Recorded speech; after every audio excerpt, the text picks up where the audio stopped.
YouTube tonight too? Yep. Okay. Oh, it's just started streaming on there. Ladies and gentlemen, boys and girls, welcome to La Esquina, a very special La Esquina, sporting and featuring the lovable, artistic, theatric, dramaturgical David Roberts, aka D Black. Hope you've hugged your kittens. Hope you've had a chance to tinkle, because the show is now underway.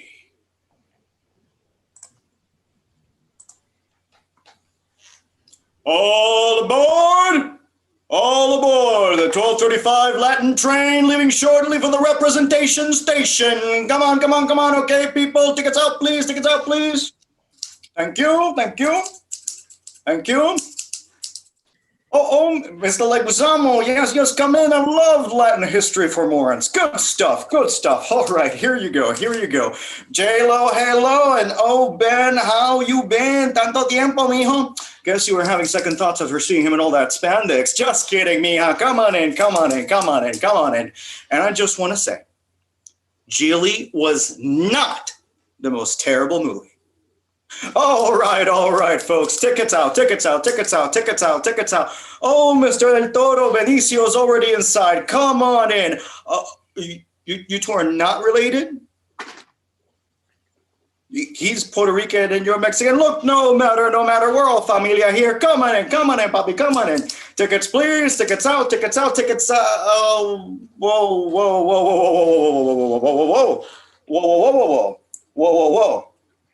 Whoa. Miss, let's see your ticket here.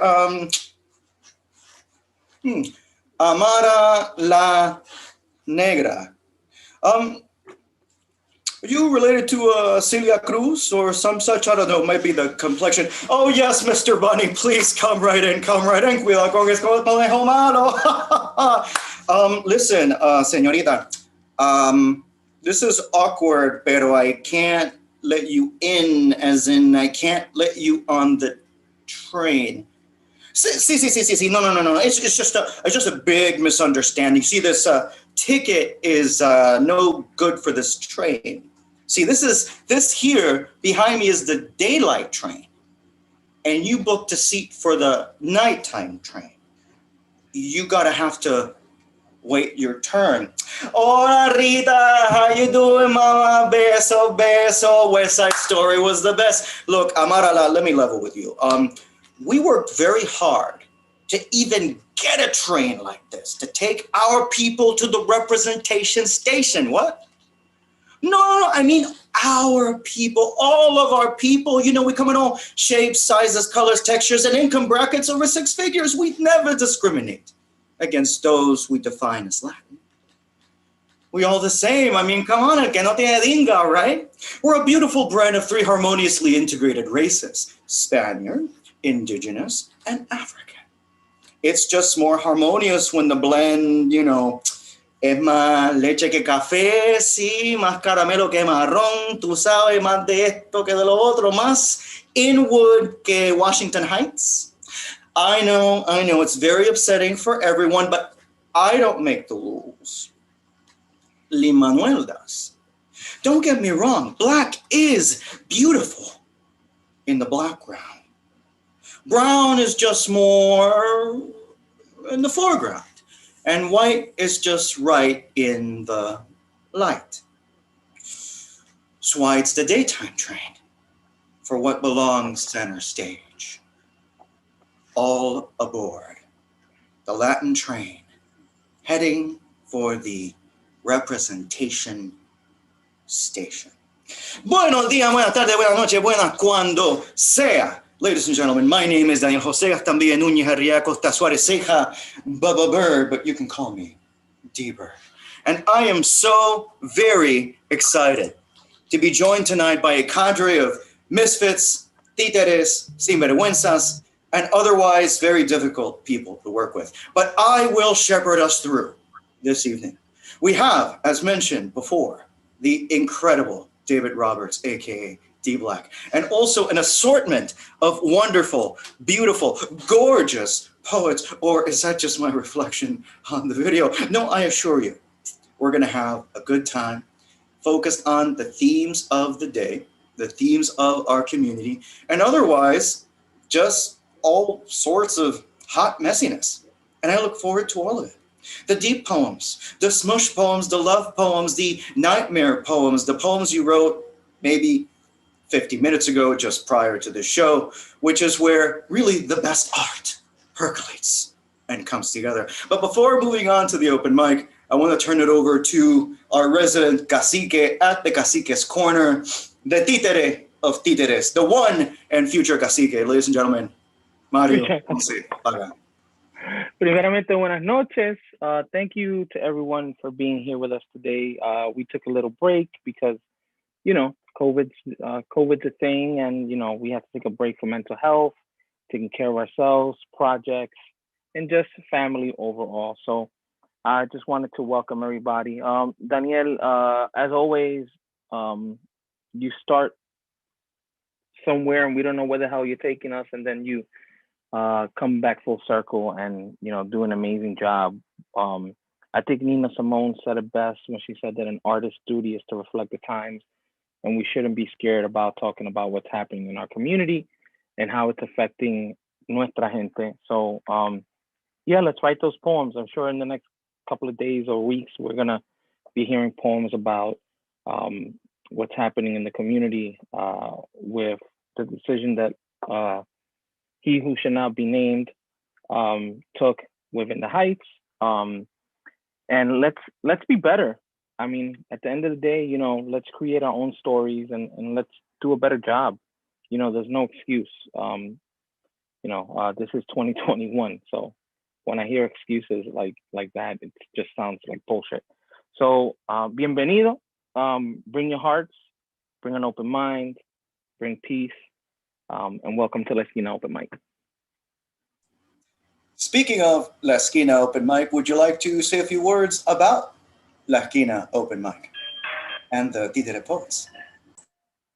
So, the Títere Poets are a group of Boricua artists who came together about 5 or 6 years ago. We came out of a writing workshop called La Sopa, which is the School of Poetic Arts that Capico Culture was having at that time. And the Títere Poets came together as basically we started doing writing workshops. It was just the guys getting together, and we started touching on very interesting topics like vulnerability and how hard it is to be, again, because we were all Boricuas, what does being a man mean? What does being a Latino man mean? What is our responsibility to our families and to comunidad? And then we started focusing on creating spaces so that other artists could come together and have a platform. And part of that La Esquina Open Mic is La Cocina, which is a writing workshop that we started that we're trying to get back up. So we've been doing a lot. We also started a podcast that we're trying to reboot called Pan con Títeres, and you can actually hear some of our earlier podcasts wherever you download your podcast. We have interviews with El Hermano Willie Perdomo. We touch on topics of the LGBT community, mental health, and we have some really amazing, conversations around those topics. So that is the Títere Poets, La Esquina Open Mic. Believe it or not, woke up one Saturday morning, called up Rich Villan, called up Isa, and I was like, yo, I had a dream, and this is the dream. I was on the train. Profe calls me, where the hell are you? I'll be there in 5 minutes.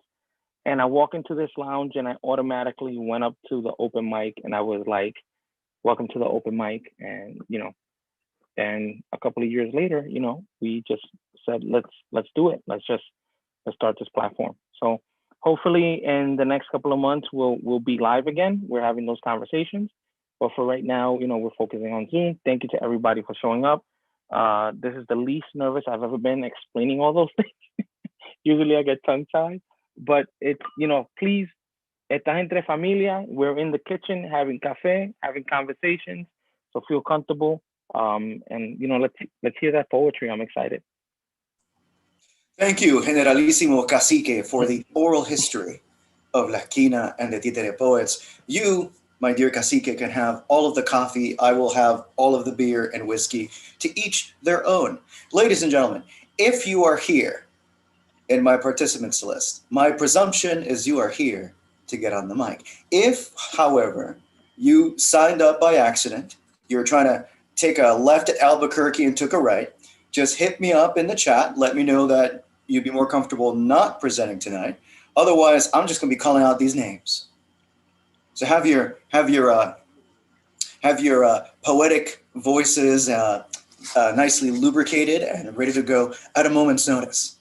First, I would like to bring up my dear brother, friend of the show, Títere Emeritus, ladies and gentlemen, Hakeem Rebel Poet Coreano. Hey, I wasn't expecting to go first, but I will be the sacrificial lamb. Yes, indeed, I will. Títere número 7. I told you to be ready. I'm always ready, Papi. I said that. Oh, okay. Just checking, making sure. Estamos siempre preparados.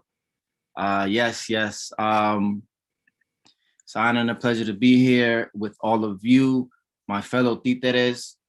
And I think it's important to create platforms and to amplify the voices of others in celebrating Juneteenth. That's exactly what we're doing tonight. And us sharing our stories is an extension of that.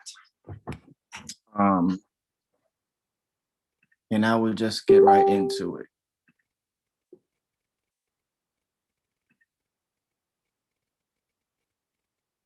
So in being asked, so what race are you anyway? Look at me. Light brown skin, dark brown hazelnut eyes, straight hair, jet black. In fact, Africa. Yeah, Africa. Por no decir que a nation, I claim with no hesitation, there are many shades of blackness, only one birthplace of creation. We Cimarron, before Arawak, Taino, Boricua, Bibi, Atabey, Pachamama, Na, Ye, Meme, Ethiopia, home of the very first civilization. No matter where you're from, if you have melanin, we are one. I was raised in the sun.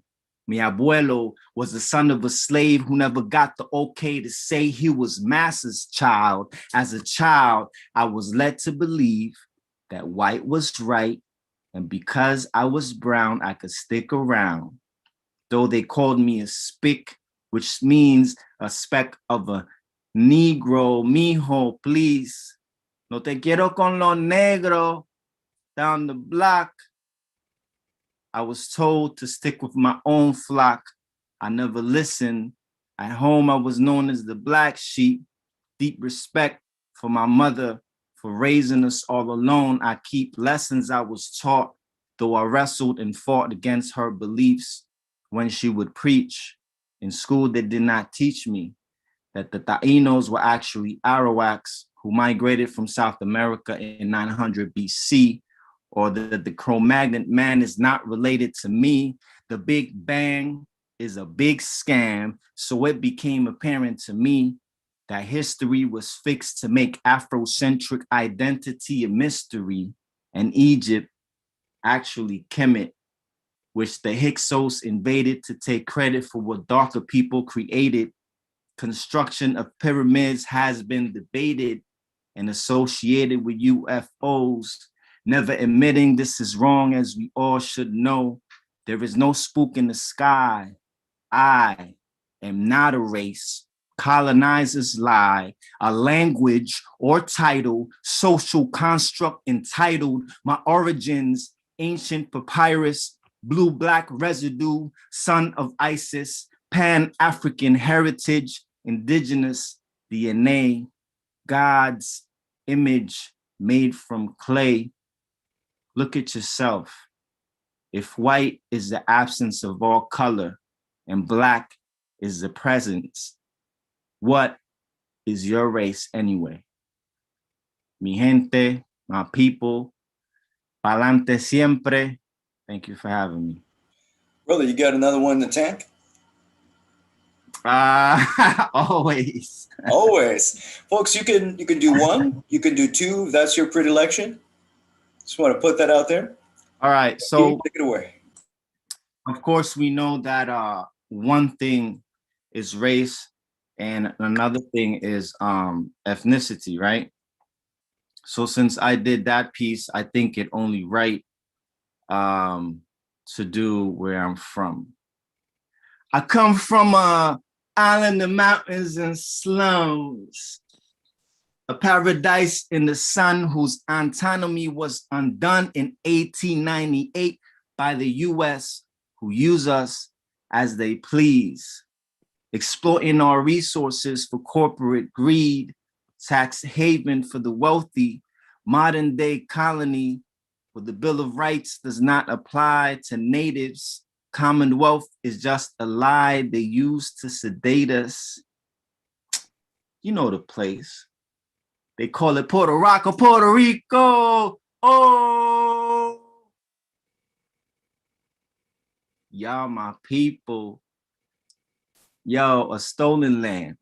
Conquest of indigenous man, so-called divine plan, pillaging the women, changing our name to Puerto Rico, which means rich port, tyranny of the highest sort. But we know we Boricua, and our home is Borican. Name our ancestors gave before Spain turned Tainos into slaves to seize our gold for the Queen's claim. Europe is not from where we came. Africa is and will always be Mama. We claim the unlawful invasion of America as criminal.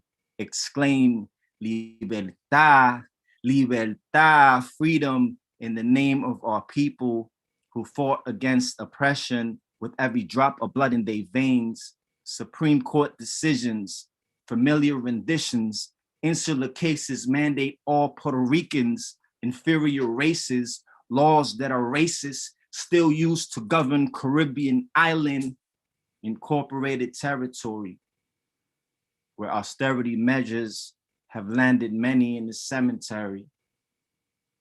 100+ years, shackled to a Jones Act, sovereignty suffocated, we can't breathe. That's why we fight back. That's why we fight back. Fantasy Island, shadow debt, fallacious fiscal control board, driving us out, gentrification of a nation, national privatization, sellout politicians placing financial gain over people's lives. For sale on a blockchain, investors shock, doctrine collectors buying up island property. What's more, monopoly of mega stores decimate small business owners. Rich get richer while middle class turn poor. We can fight in a war, but what are we fighting for if we can't even vote? Where I'm from, we pray to Jesus and even the Pope, relying on religion to give us a vision. But what we suffer from the most is division. If united we stand, divided we fall. Watch us all rise tall. When the island name they call, trust me when I tell you this is only part of the story. In resistance we fight to right our glory. La tierra de Borinquen, donde nacido yo, donde nacido yo. Oye, huepa, mi gente, ya tú sabes. Ladies and gentlemen, give it up one more time for Rebel Poet. Mira que tú siempre estás tan chulisnaki cuando recita. That's right. That's right. You blush. You blush, sir.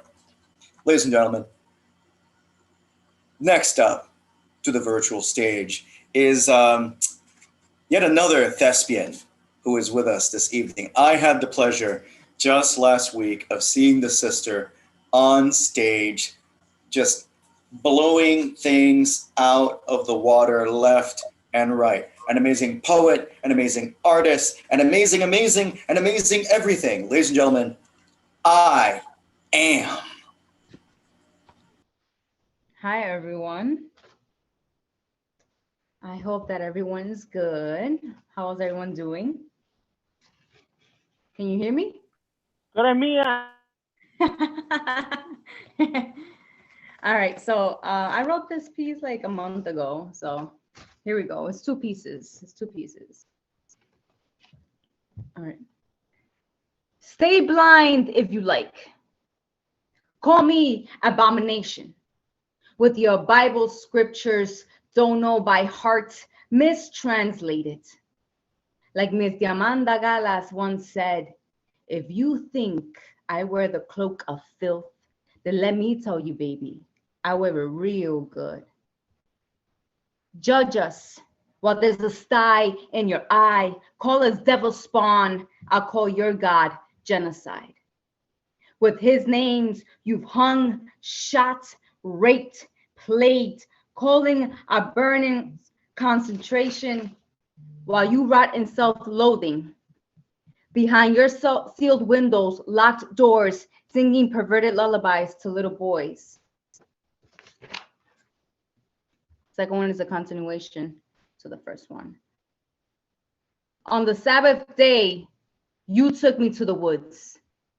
You charged me with treason simply for not bowing. Curse the ground I stand on. You say you are God. You take from me earth. The ground underneath me shakes. The dirt rises up as if struck by grenades. The outlines of my palm slits open. You retract air. I curse you. My lungs wilt. You say now, give up your waters. The ocean and rivers ruptured out my eyes, brittle my bones. That leaves but one precious elemental power. My mouth a scorching fire. You clean your hands with holy water. Proclaim the witch is dead. The sky darkened. The silence lingered on the nape of your neck. Infantile, impotent, you never had power to take or give what's mine. I am earth, womb. My vertebrae is an extension, roots of my ancestors that lay beneath me. I am air, a manifestation. I speak, I become, I am. I am primordial waters, daughter of the moon. I swallow ships and cities. I am fire, the primal spark of life. I disintegrate your name into cinder. You will not be remembered. I destroy, I create, I reign, I am life, death, heaven, and underworld. I speak, I become. Thank you.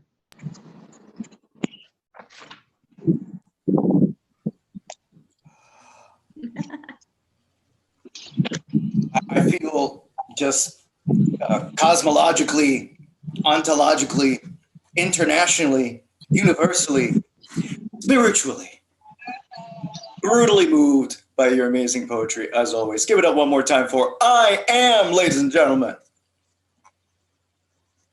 All right. We're going to keep this show moving and on the road. I would like to bring up the following gentleman.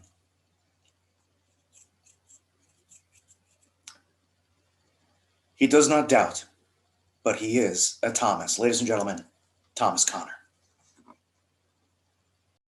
What's up, everyone? How's everybody doing? Just gonna get to it. In God we trust. I need to make me human in their eyes. I need them to see me as a man, made of flesh and bone, raised in a God-fearing home. My school nights filled with skelly and tag games, homework on the kitchen table, quarreling with my siblings, fighting for bathroom space. I now locked in this place that overflows with dead souls, handcuffed by circumstance, these halls, solemn and alone. Prisoners of inequity, we differ in age but not in race, an assortment of lies as our eyes peer into the unknown, begging for understanding, staring at bars made to hold inequity. Like beasts of burden, we are corralled, branded by hate, by the hate that hate created. Dripping empty, frozen, stripped of all emotions except regret, watching my captors glance quickly then turn away, vilified by those that check the news every day. They seeing versions of me in different shades. I wonder if they even see me as human, feeling more like a scapegoat for America's reconstruction. Hating me for no longer tending to their plantations, justice is blind at her convenience. I wonder if she even knows my test scores, I, a child of a family of 4. My father and me, flying kites at 13. I am the hope he saw in his dreams, but to them, I am the unseen. I guess I'm too dark to notice or not human enough. Judged by their gavels, opening statements, a monologue of people that do not look like me. I am the monster under their bed. I am a man walking dead, praying for compassion, yet wanting to escape. I praying for the shade of Prospect Park and all of her trees to free me. Hands open, feeling her breeze. I can't do that now. Frozen by the sounds of locking cells, crews and sets set the tempo, telling myself it's all a bad dream. I, a victim of the hate that hate created. We must reconstruct once again. Living in this land of imbalance, this will forever be my memory that clouds all the rest. I have to remind myself I'm human. But what do you see? Peace. Amazing, amazing, amazing, amazing, amazing as always, brother. You got another one in the tank or you're good? Yeah, I got one. All right, let's hear it. Fear by day and night. Fear so visceral, so thick, it often clouds the sight. The infliction of your castigation bears heavies like levees on Louisiana nights. Mind and consciousness gripe. Souls grieve loss of life. Faintly we hear the ancestors weep. That haunting sound so deep. Deep as the marrow in our bones. Deep like the pain of our ancestors listen as they moan. Our future like our past bears little light. Death vigilant over our bones. Wailing and crooning our demise, our eyes share tears of pain we've never known. Fate whispering her mobile tones as she wails in deathly tones. Yet hope crests on the horizon, marching passively aggressive, resisting in the name of Rosa, Martin, Malcolm, panthers so ferocious and regal, these unabashed warriors valiant and courageous, all inspired by a little girl, her books in hand, unaware of her own valor, walking, breathing heavy and unabashed, exhibiting strength, pacing briskly, every step she took our breath. Unknowingly, she moved side by side with death.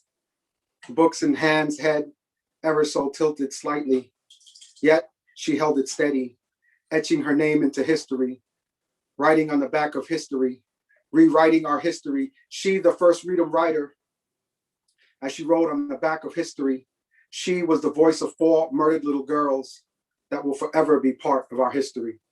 Peace. Give it up one more time for Thomas Connor. Always a pleasure to hear your work. Now, thank you. Oh, you're welcome, brother. Always, always, always great to have you. All right, ladies and gentlemen, I figure we'd go for a 2-for-1 deal. I mean, might as well get all available Thomases out of the way.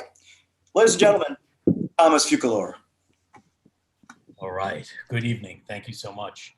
I don't know about you, but I'm really enamored by pill commercials on TV, and there's a new trend I've noticed these past few years, which leads me to something called CEP, or celebrity endorsed pills.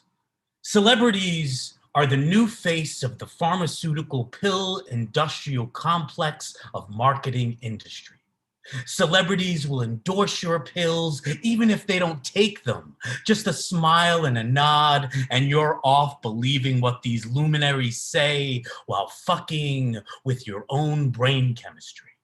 But I feel like the United States pill marketing conglomerate Testicle is missing out on the perfect voice for their campaign. This is after George Carlin's I'm a Famous Person.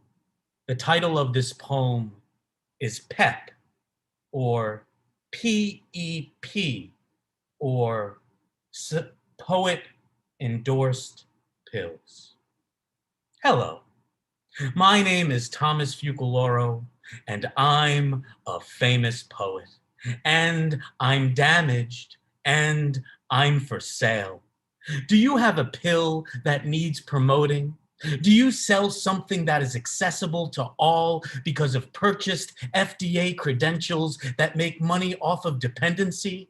Something that will celebrate and manipulate your body and brain as a solution without the therapy, likely to make you come apart at the seams, perhaps with literal and metaphorical side effects?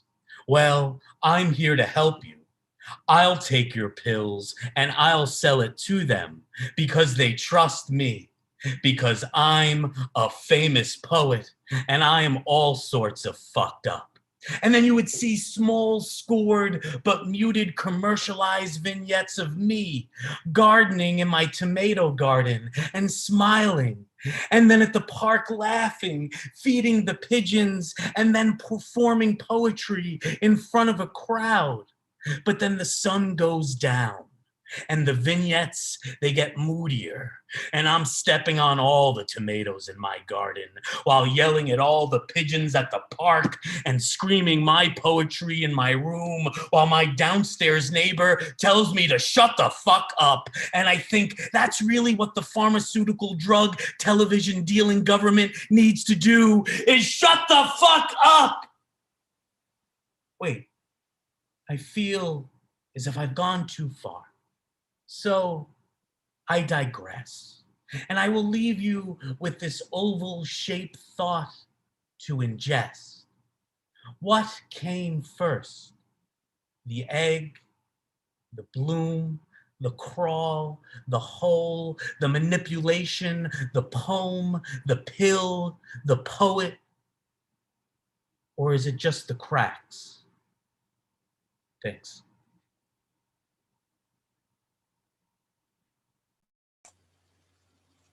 Thank you so much, brother. You good for one, or you got another in the tank? Sure. I'll do one more. Fantastic. All right, fantastic. I'll just go in a different direction. Power of attorney. There is a tool to help you deconstruct your Legos called the Lego brick separator.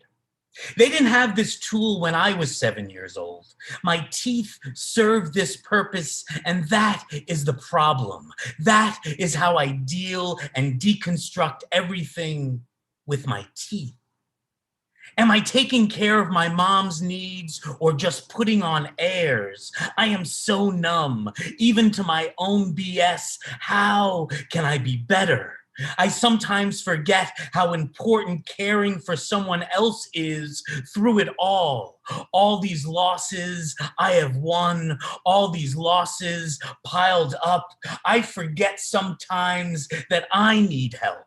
That sometimes to deconstruct my feelings, I need a Lego brick separator. It's interesting what powers are given to us by the state. how we sign documents because they are empty, vapid pools of words only put into motion with the fleck of the pen. My signature feels like an anchor. I have forgotten the purpose of Legos, how building can help you deconstruct, how poetry can help you reconstruct. Thank you again.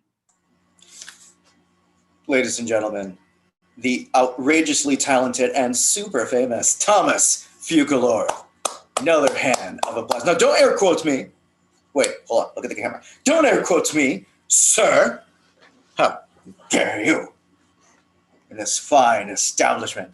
Ladies and gentlemen, I next want to bring up a luminary, an artiste, a talent on both coasts, on multiple hemispheres, across time and space, ladies and gentlemen. Susana Brara Perez. Thank you, Dee. If it's all right, I want to read 3 relatively short poems. My book that's coming out the end of the month is called Hurricanes, Love Affairs, and Other Disasters. So I thought it would be cool to read a little representative of each of those areas. As a hurricane poem, this first piece is called How to Keep Cool When a Hurricane Knocks Out the Power. And as most of you recognize, this is post-Hurricane Marita. Do not call up wind. You already know the great god Urukan who spewed his bitter breath on you. Do not speak his words. They have already burned your mouth, tumbled your walls, beheaded your palm trees.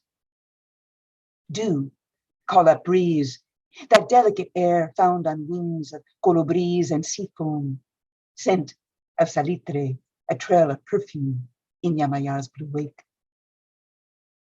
Do not call up snow, that blanket of whiteness Theo Joe sent photos of from New York, seeking the sustenance those from the north made so hard to find, fields of viandas buried beneath concrete and debt.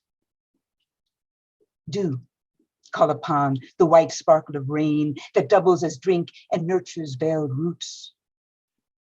Boil yuca y lluvia till your abuela appears in the vapor, agua de coco cupped in her wrinkled hands. Do not give up as you stand in line 5 hours to buy gasoline for generators that poison your lungs and fill your ears with shrill, like the wail of 4,000 dead decomposing in the tropical sun. Do hang a hammock on a rooftop where you can see the moon and stars and remember the great god Urukan was your great-great-great-grandfather, and your bones are carved of ironwood, your blood a braid of many mothers, espiritu long and strong as a Rio Grande de Luisa. Yes, one day there will be cool jugo de parcha to sip again, because La Brega will always be your middle name. And jumping to love affairs, this piece is called The Science of Pleasure. Back when, I hate to say his name, but when Trump got in office, he had forbid the CDC, the Center for Disease Control, to use the following words: entitlement, science-based, diversity, evidence-based, transgender, vulnerable, and fetus. So, as poets do, a bunch of poet activists started a project called the CDC Poetry Project, in which the assignment was write poems with these words. So this is my contribution, The Science of Pleasure. Your fingers trail down my spine like an entitlement. You study me, know the caliber and curves of my wiring, styling with science-based certainty. You disarm me with diversity in your moves, flood me with evidence, based in the sparkle of my synapses.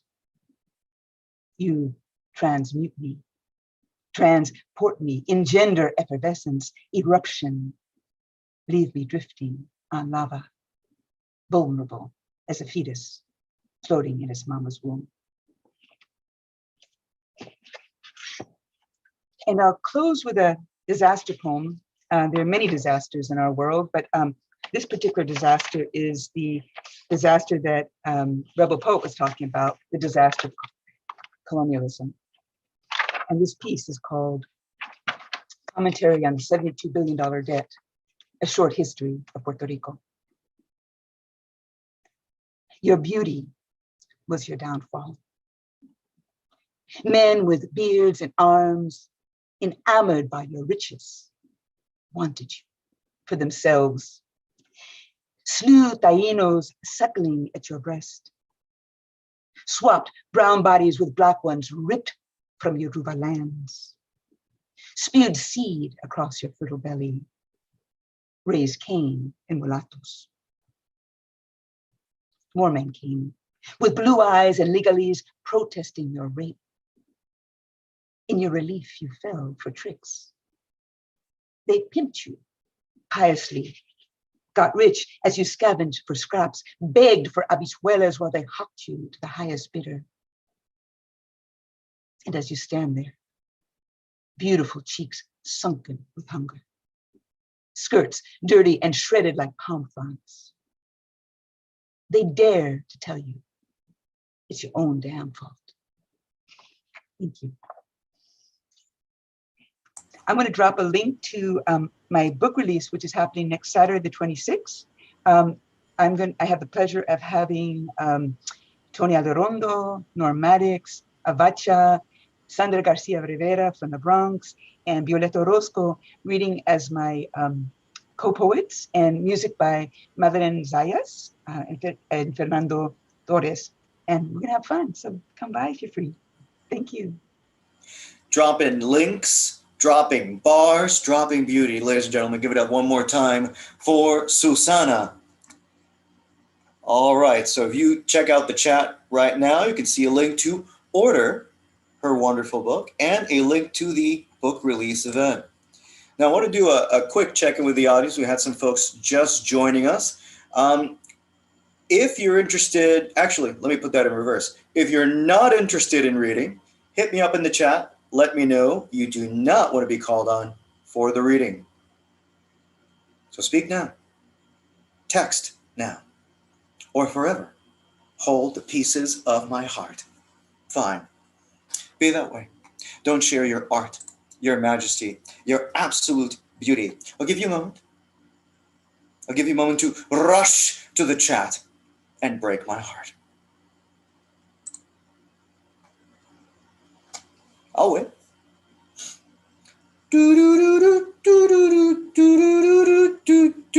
Hey, don't tell them. What? Really? You're just giving people out tickets to come break my heart. To just get in line to, oh.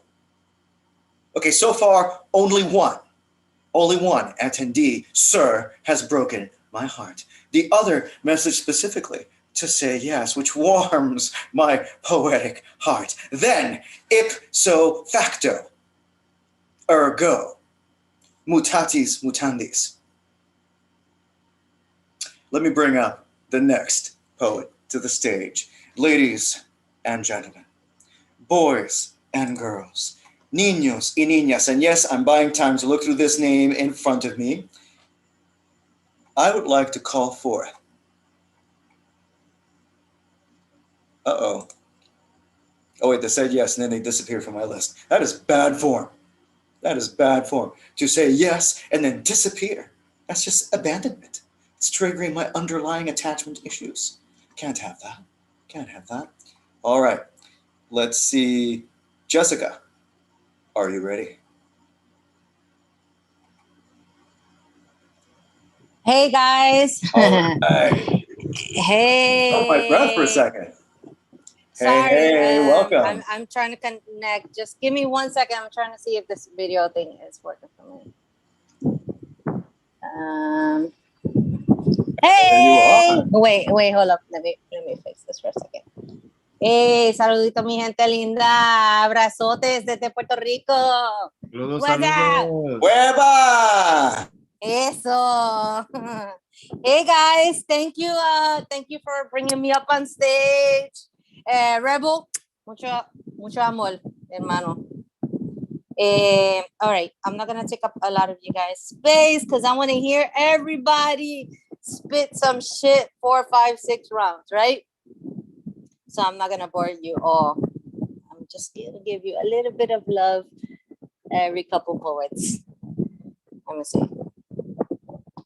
Give me 1 second. All right, so I'm just gonna spit 2 for now.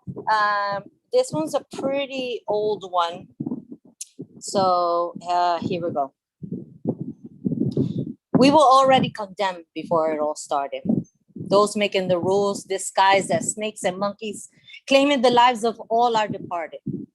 I'm sick of writing these poems, but I can't help but to remember their names. See, we need to unite. It's time to reclaim. The ultimate responsibility is to our children to sculpture the thinking in society we think is right for them.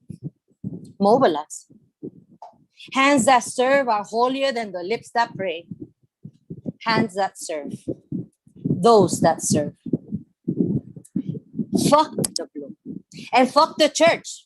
Don't preach of healing and peace because no amount of praying or justice is worth all the suffering of the killing of those so very many clean-hearted men. When we flip the script and strip the blue of racism, then and only then can we mend. Only then can we have peace.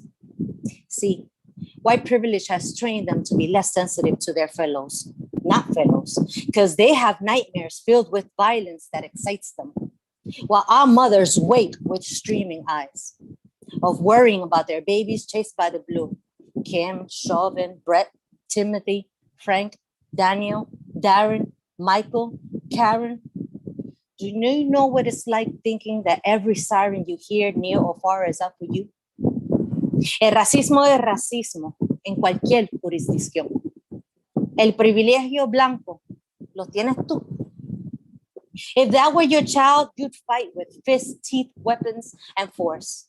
You'd punish the abuser and all the good people that witness with no mercy or remorse. You'd stand for their rights and fight all the fights. You'd never give up, though the pace was slow and you lost all sight. Mobilize. Unguarded cries, or journey of our names. Tomorrow the news stopped speaking our truth, but I remember what our sad history became. If that were your child, you'd ensure he or she were carefree and playing in the sun, not living in a racially violent nightmare with a divided people and their future in the hands of a government misrun. Mobilize. Make moves behind the scenes. Be a part of the hundreds making noise who consistently revolt. Fuck, even the pesky little selfie activists with another flavor of the week who we know are not the norm can form and in multitude transform. Mobilize. A voice is a voice is a voice. Defienda lo tuyo. This matters. Every breath, every syllable, every motherfucking sentence. That's it, guys. Now one more.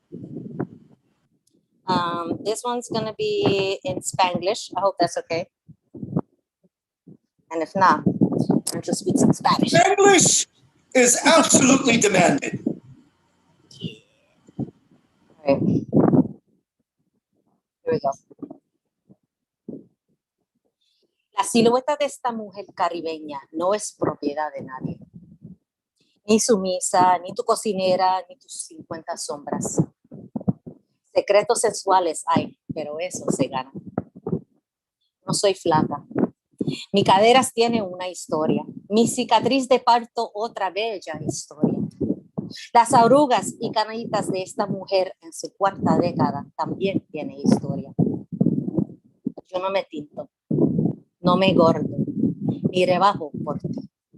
Yo soy taína, afro-boricua y tampoco me hago yanqui por ti. No soy sumisa. Yo lucho.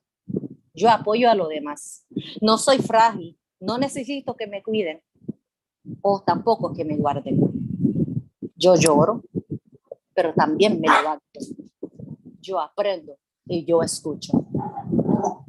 Soy una mujer apasionada a ver a su pueblo libre, vivo y brillante. En mis sueños tocan música que me hace alegre.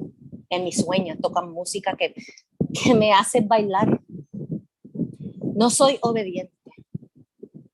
No me conformo. Me aguanto mucho, pero ese no es el colmo. Y tus ideales de la mujer bella me saben amarga. Hay historias sofocadas, derechos robados, de químicos, de plástico, de cuerpos maltratados y culturas desmembradas. Libre soy de tus ideales. Mis rizos, mi fajón, son mi herencia, mi historia, mi africano, mi taíno. Cuando me acerco de ti, dentro de tu mirada, es que soy una mujer vestida en caracoles. Porque lo único que yo veo en tus miedos, tu cobardía, discriminación y el machismo, dentro de esos ojos vacíos, lo único que yo veo es el reflejo de esta belleza. No me interesan los miles de marcas de papazo y de botox, ni las paredes llenas de maquillaje que hasta los colmados tienen ahora en día. Tampoco me interesa que me enseñe cómo hablar el español más fino. Mala mía si no entiende que nuestro hablar es fenomenal. Que el guagua, el chévere, sácatelo del chicho, no viene exclusivamente de África, de España, ni tampoco de Nueva York. Si me invita a la playa, voy con chancleta y no con mascarilla, tampoco porque libre soy de tus ideales. Y contigo eso, me cortaron las ramas, me quemaron los troncos, pero mis raíces, mi fuerza, corre en mis venas, es mi ser.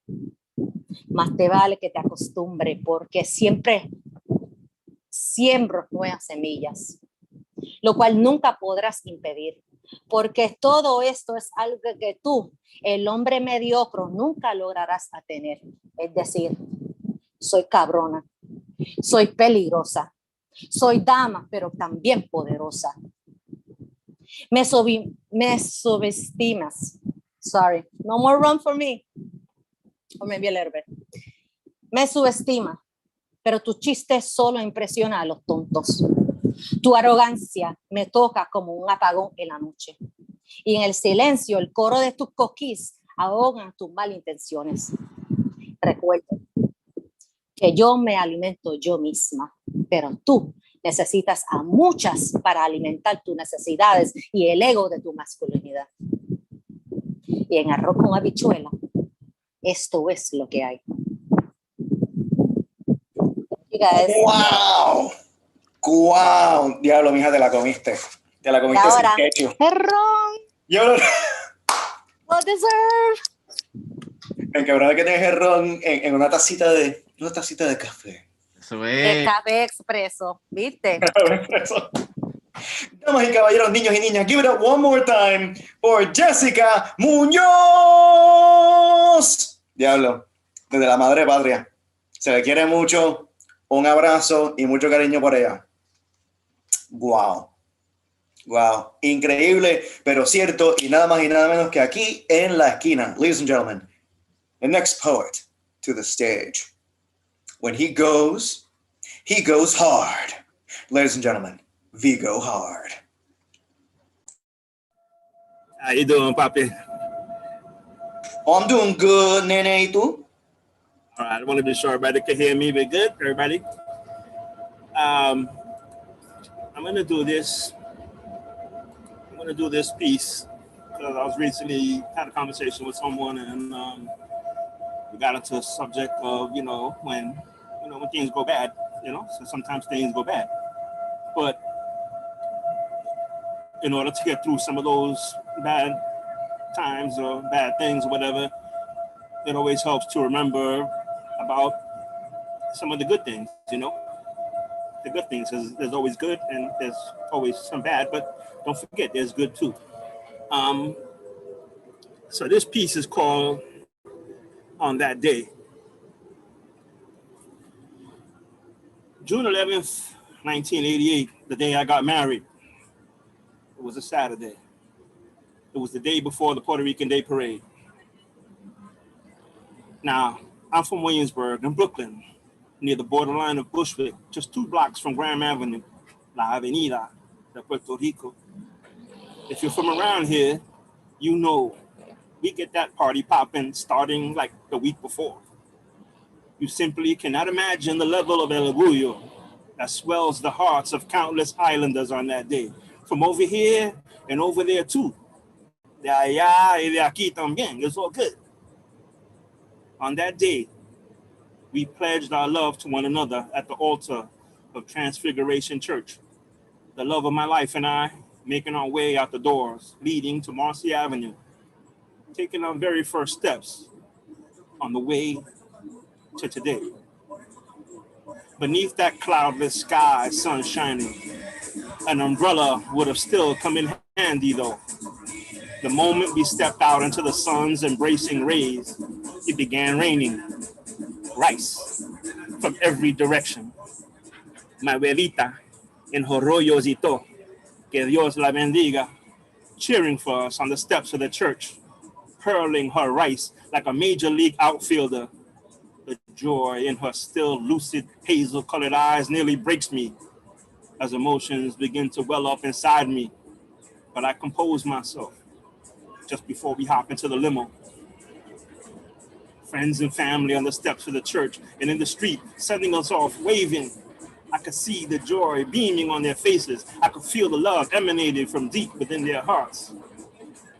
On that day, my abuela, still hurling her rice from left field as if she were trying to stop the tying run from scoring at home.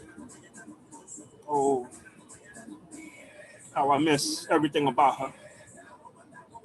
The photographer then jumped in to get a few quick shots before we left to take that customary cruise through the hood, standing up through the sunroof, basking in that glorious sunshine we were so blessed to have on that day. Folks on the street could see us rolling by, coming down Grand towards Bushwick.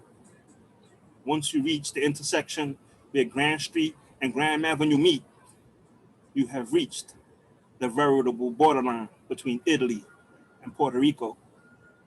Don't believe me? Stand on opposing corners and read the street signs. From the direction that we were coming from, La Avenida de Puerto Rico es por la derecha. So we hang a right in the white stretch limo, suavecito, con mi amor tan bella al lado de mí. Down the avenue we come, and the party's already started. Boricua's on the set. All you hear is, que bonita bandera. And when people on the street finally see us, they just start screaming. Now, if you didn't know any better, you swear we were the king and queen of Puerto Rico on that day. By the way, folks rushed up to the limo, throwing up their flags and draping them all over the car. Some came with flowers pa mi reina, y mad dap pa mi, el rey. We cruised the entire strip from Grand Street to Broadway, making a U-turn and doubling back towards Grand to get some more love from folks on the other side of the street. Back then, you could do that. On that day, some 33 years ago, complete strangers opened their hearts to us. We had so many bouquets and banderas by now, each of them given to us con cariño and bendiciones upon our wedding day. But these people, they weren't strangers. They weren't strangers at all. They became familia. They became cousins, aunts and uncles, brothers, sisters, abuelas y abuelos. On that day, they were Boricuas. And in that moment, of all moments, my entire world became Puerto Rican. Gracias. I guess I'm up for another little piece. This is a little different in a different vein, I guess you would say. It's called Morning Sex and Pancakes. Morning sex and pancakes. Am I asking for too much? How can they not mutually exist? Both are consumed voraciously for sustenance as well as pleasure, equally desirable, both decadent as fuck. Morning sex and pancakes. Am I asking for too much? Damn it! Nothing better than fresh syrup in the morning. It's always the sweetest when it's spread all over a stack of nice, warm, fluffy, soft, butter-smothered pancakes. Now tell me, what exactly am I talking about here? And do you need a plate or no? Gracias, people. Give it up for Vigo, everyone. I was gonna say at the end of the set, like, everyone give a collective warm hug to Vigo of care and consolation and warmth, and then pancakes happen. Buen provecho. I hate you so much. I'm never looking at pancakes the same way ever again.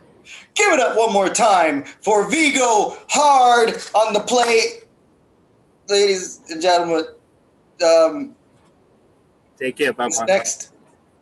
Yeah, I'll take care with a cold shower and some hot chocolate, maybe some cookies, something sweet, comfort food.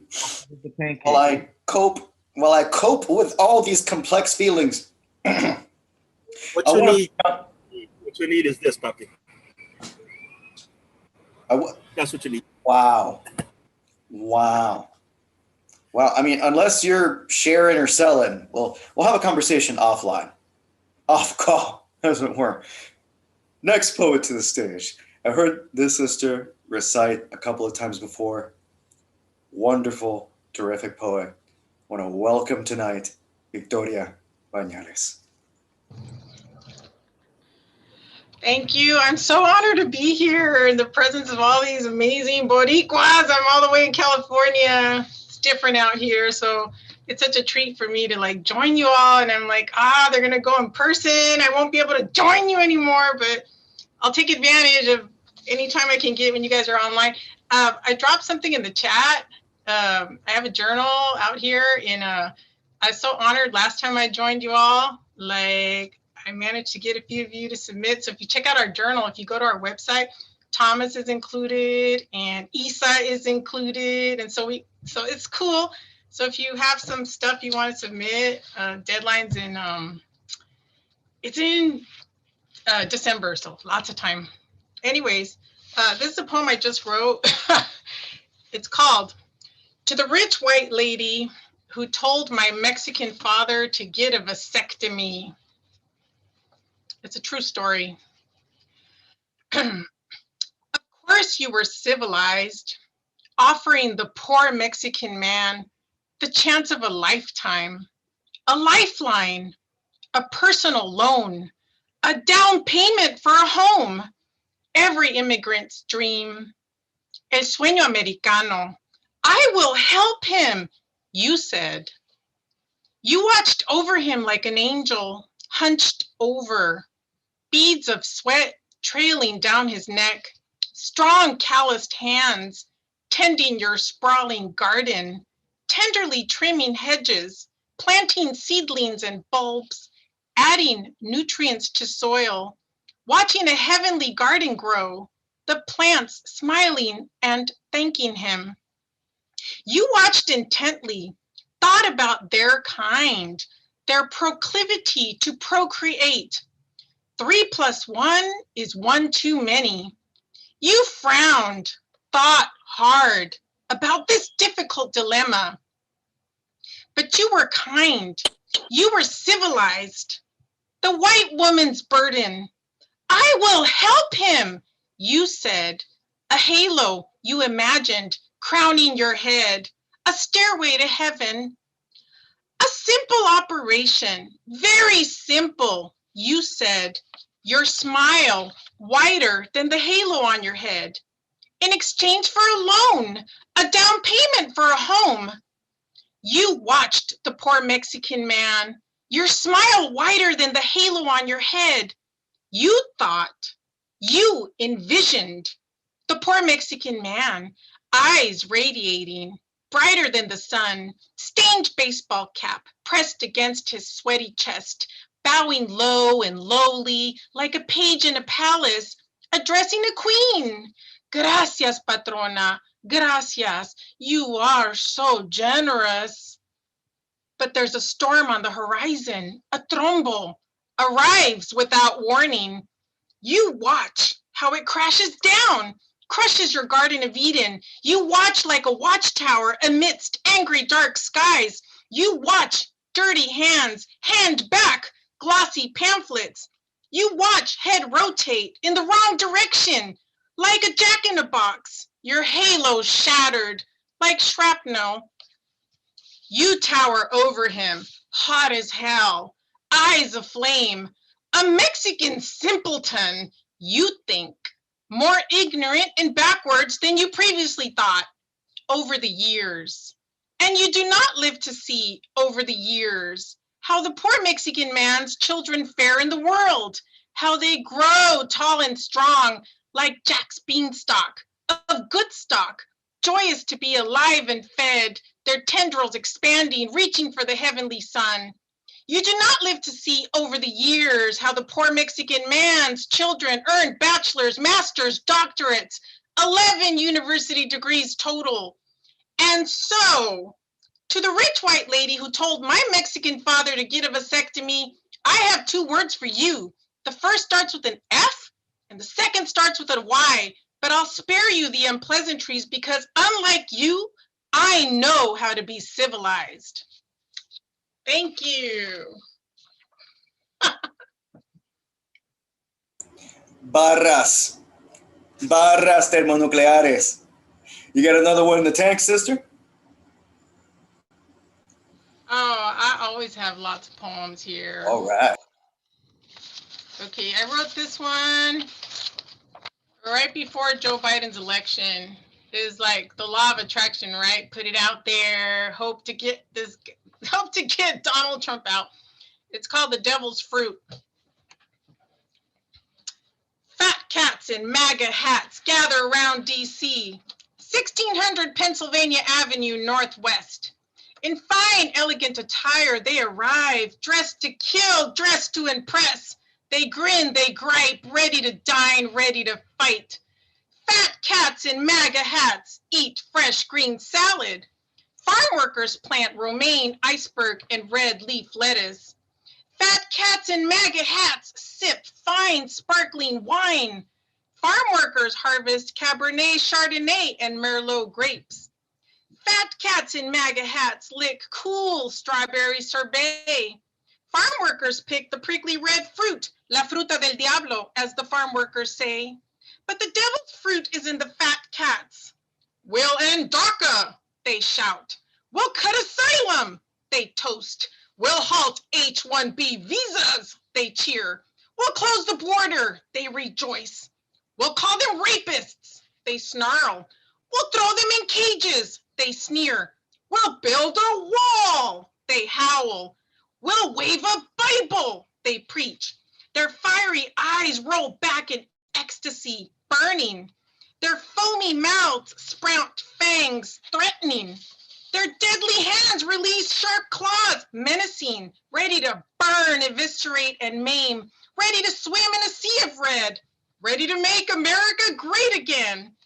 Fat cats in MAGA hats hiss, growl, expand, grow big, metamorphose, turn into poisonous toads with horns, and the hats go pop right off their horned heads. Fat toads look dazed and confused, not really knowing what to do. Tuckered and gassed, they don't feel so fine anymore. Their bodies secrete something toxic, it seems. They cough, they gag, their stomachs turn. The salad, the wine, the pink sorbet, the bile. Into the red hat it all goes. La fruta del diablo, Montezuma's revenge. Fat toads look tuckered and gassed. They don't feel so fine anymore. They rub their lumpy horns, massage their engorged bellies, look desperate and wild, dazed and confused, not really knowing what to do. Fat toads with soggy red hats gather around DC, 1600 Pennsylvania Avenue Northwest, but they don't feel so fine anymore. Like old Mr. Toad, they frantically race home, past Black Lives Matters Plaza, past the protesters, past the Supreme Court, past the MLK Memorial. Fat toads don't feel so fine anymore. They careen, they sway, and back to the putrid swamp they go. Thank you. Submit to Journal X. Ladies and gentlemen, give it up one more time for Victoria Bañales. And do consider submitting some of your pieces to her journals. We got to get our work out there. We got to write each other, read each other, and get it all out. Thank you so much, sister. Great to have you again tonight. All right. Now, folks, another quick check. If I've not called on you and you're interested in jumping in on the mic, hit me up in the chat right quick as we're getting closer and closer to the main event of our Mom, Nana, you want me to put it on the Shameless TV? plug. What's that? Shameless plug. Is that your shameless plug? No, Glorious iPad on for sale on eBay. this is it right here. Oh shit, that's a dope ass shirt, bro. Eso, LSC swag. Where can people get this shirt? Thank you, Hakeem? brother. Jessica, let them know where they could get this wonderful, accurate shirt.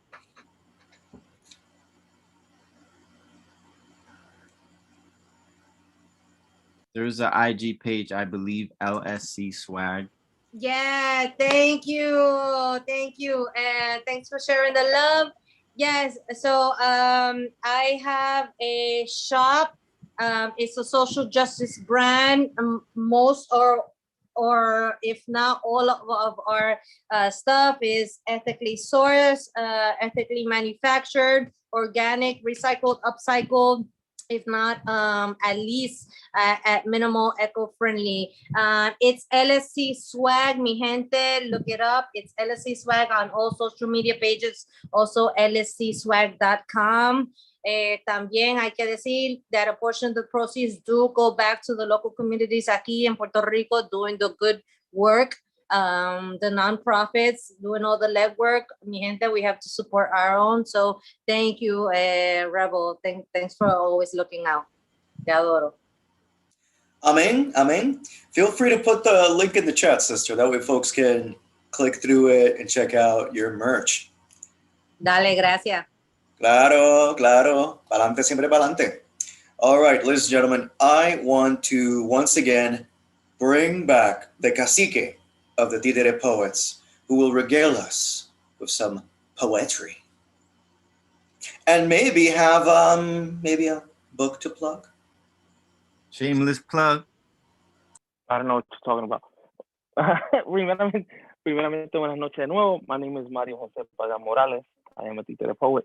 I have two pieces, one which is mine and one that is not mine. So Papo Santiago or Papo Sugiri, the host of Capicu Culture, has an expression where he says, let's write about each other. So that's what I did. So I have a poem called Prayer to a Bruja in 6 parts. So if you know, you know. 1. 1. Rambunctious reincarnation of La Lupe. Your words rupture an awakening of self. The possibility that we are here, institutionalized trauma ain't gonna stop us. And motherfuckers better recognize that we don't need degrees to read or write poetry, that we made it, fly as ever, y siempre pa'lante. 2.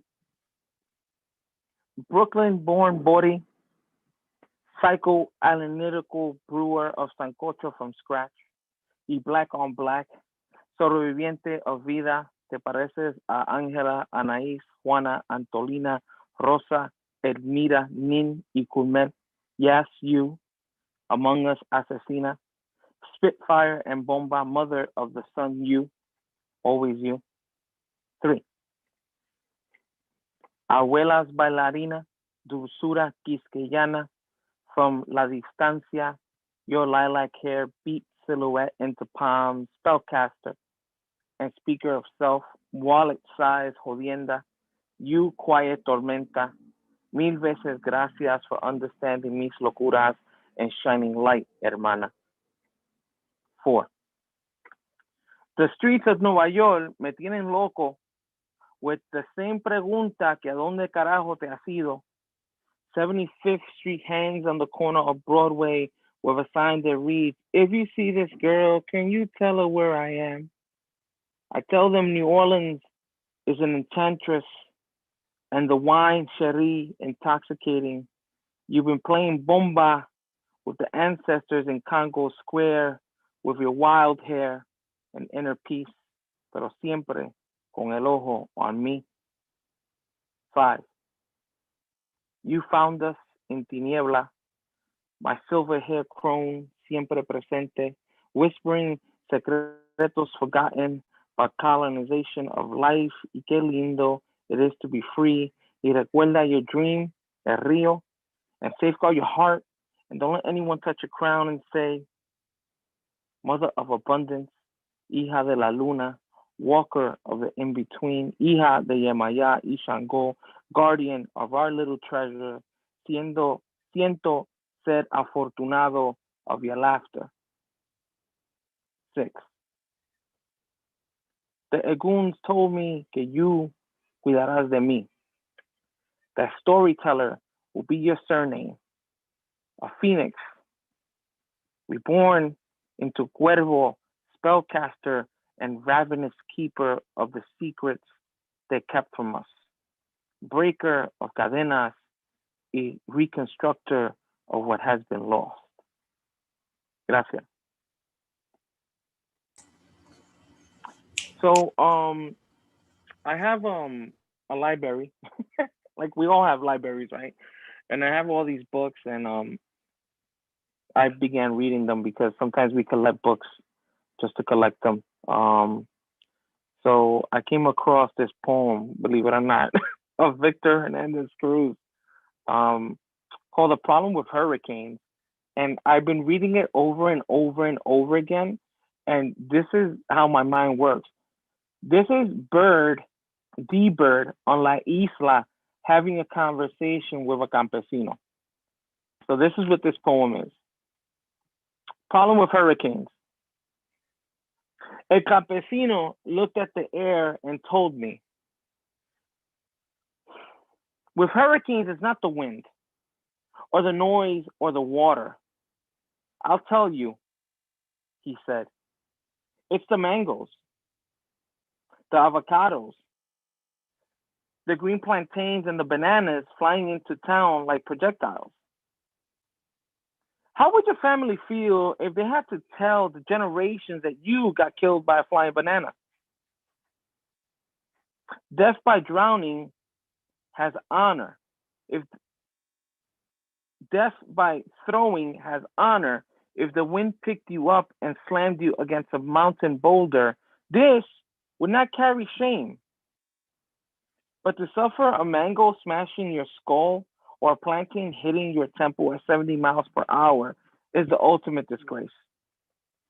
The campesino takes off his hat as a sign of respect and says, no te preocupes del viento, no te preguntes del sonido, y no te preocupes del agua. If you are going out, beware of mangoes and all such beautiful, sweet things. Muy buenas noches.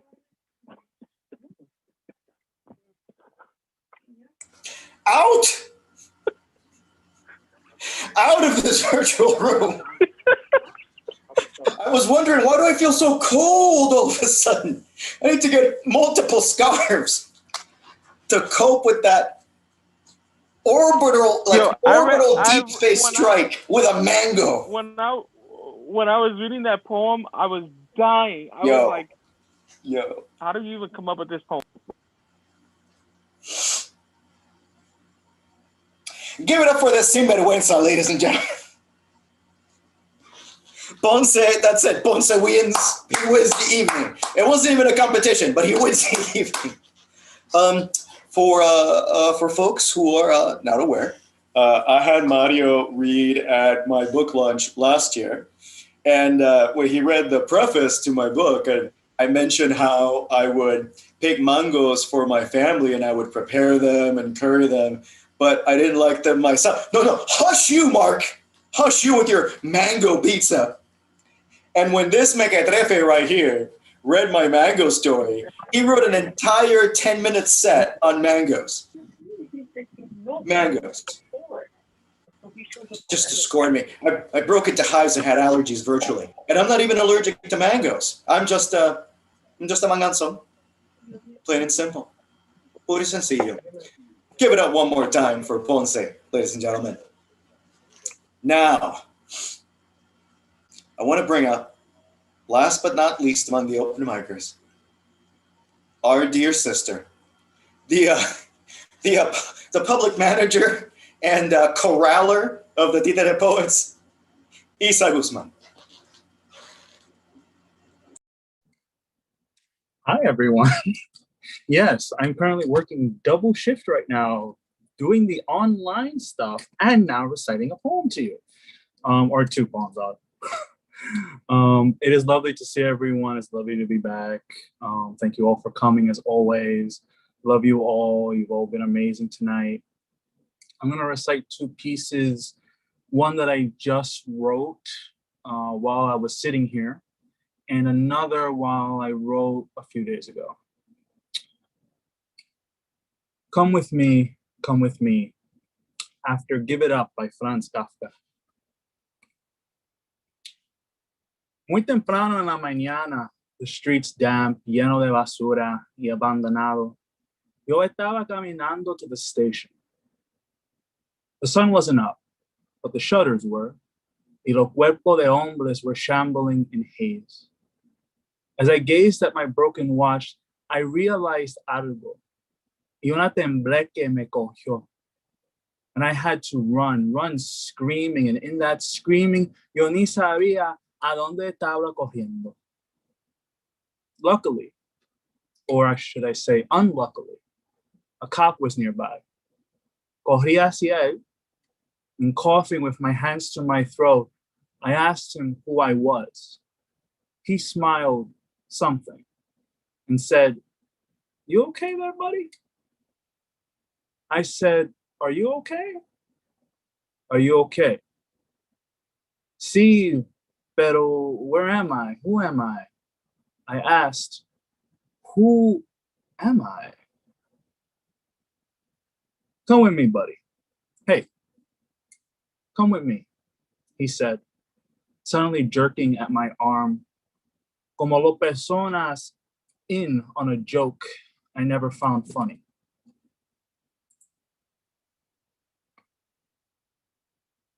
Second poem.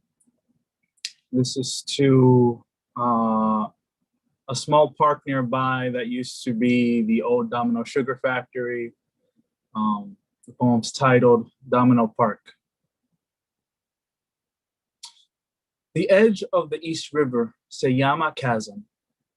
Each wave withdraws, it reflects another weak angeled constitution. The water has died ages ago. It wanders the unholy dare of oil streaks to shine rainbow after lifeless rainbow. Yet, I'm still here writing poems about it. Yo robo whatever imagination's left. Fish latas while the fishers catch nothing. I stare at the monuments of light that fall through scattered clouds onto the hordes of mindless, maskless tourists.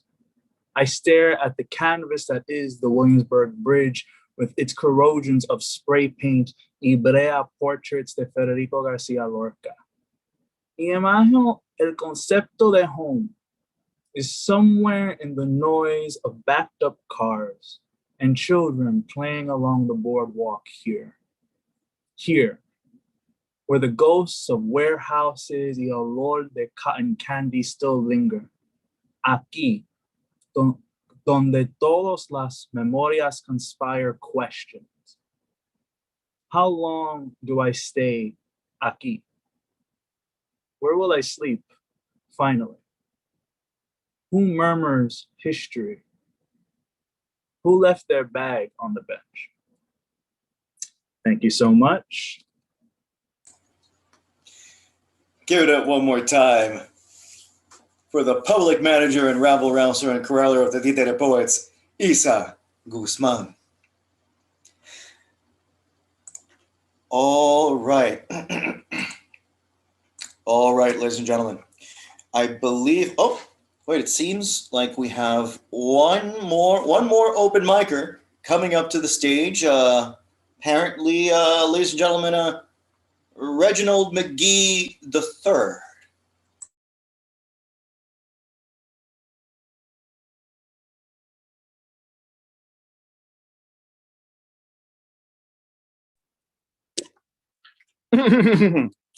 Excuse me, sir. Yes, Perkins. Your turn at the open microphone is beginning. Oh, yes, very good, very good. Give me just 1 second to get myself together. Oh, after all, one's appearance on a show such as this one must be splendid. Absolutely splendid. Oh, very good, sir, very good, sir. Shall I heaten up the atelier? Oh, yes, of course, Perkins. Get it nice and warm, nice and ready. Let me just get into position. Let me make sure they get my good side. Oh dear. It's quite spicy. Yes.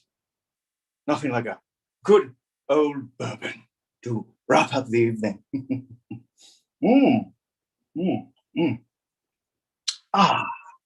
Smashing. Some bullshit I can't pronounce. 1783. Delicious. Oh my. Oh dear. Oh. Why, hello there, good friend. Good of you to come. My name is McGee. Reginald Light-Skinned McGee III. So good of you to come. So glad you could make it. I hope you've been enjoying the proceedings of this evening. Let me show you around. Scrumptious, absolutely scrumptious. Come, join me in my atelier. Now, you might be wondering, why, oh my, is a gentleman of such high class and position doing in an establishment such as this? Well, I will tell you. I am representing you. Among the upper classes, of course. If you don't have me to represent you among the upper classes, then tell me, how will you know? How will you learn to pull yourself up by your bootstraps, to reach for the highest peak and become as rich a Puerto Rican as me? Oh, 1 second. Oh, Lynn, old boy, how are you? How are you doing, old sport? Ha ha! Love that film. Fantastic. Say hi to the missus. Oh, where were we? Oh, yes. I have the esteemed pleasure of introducing our feature for this evening. But first, I wish to regale you with some poetry.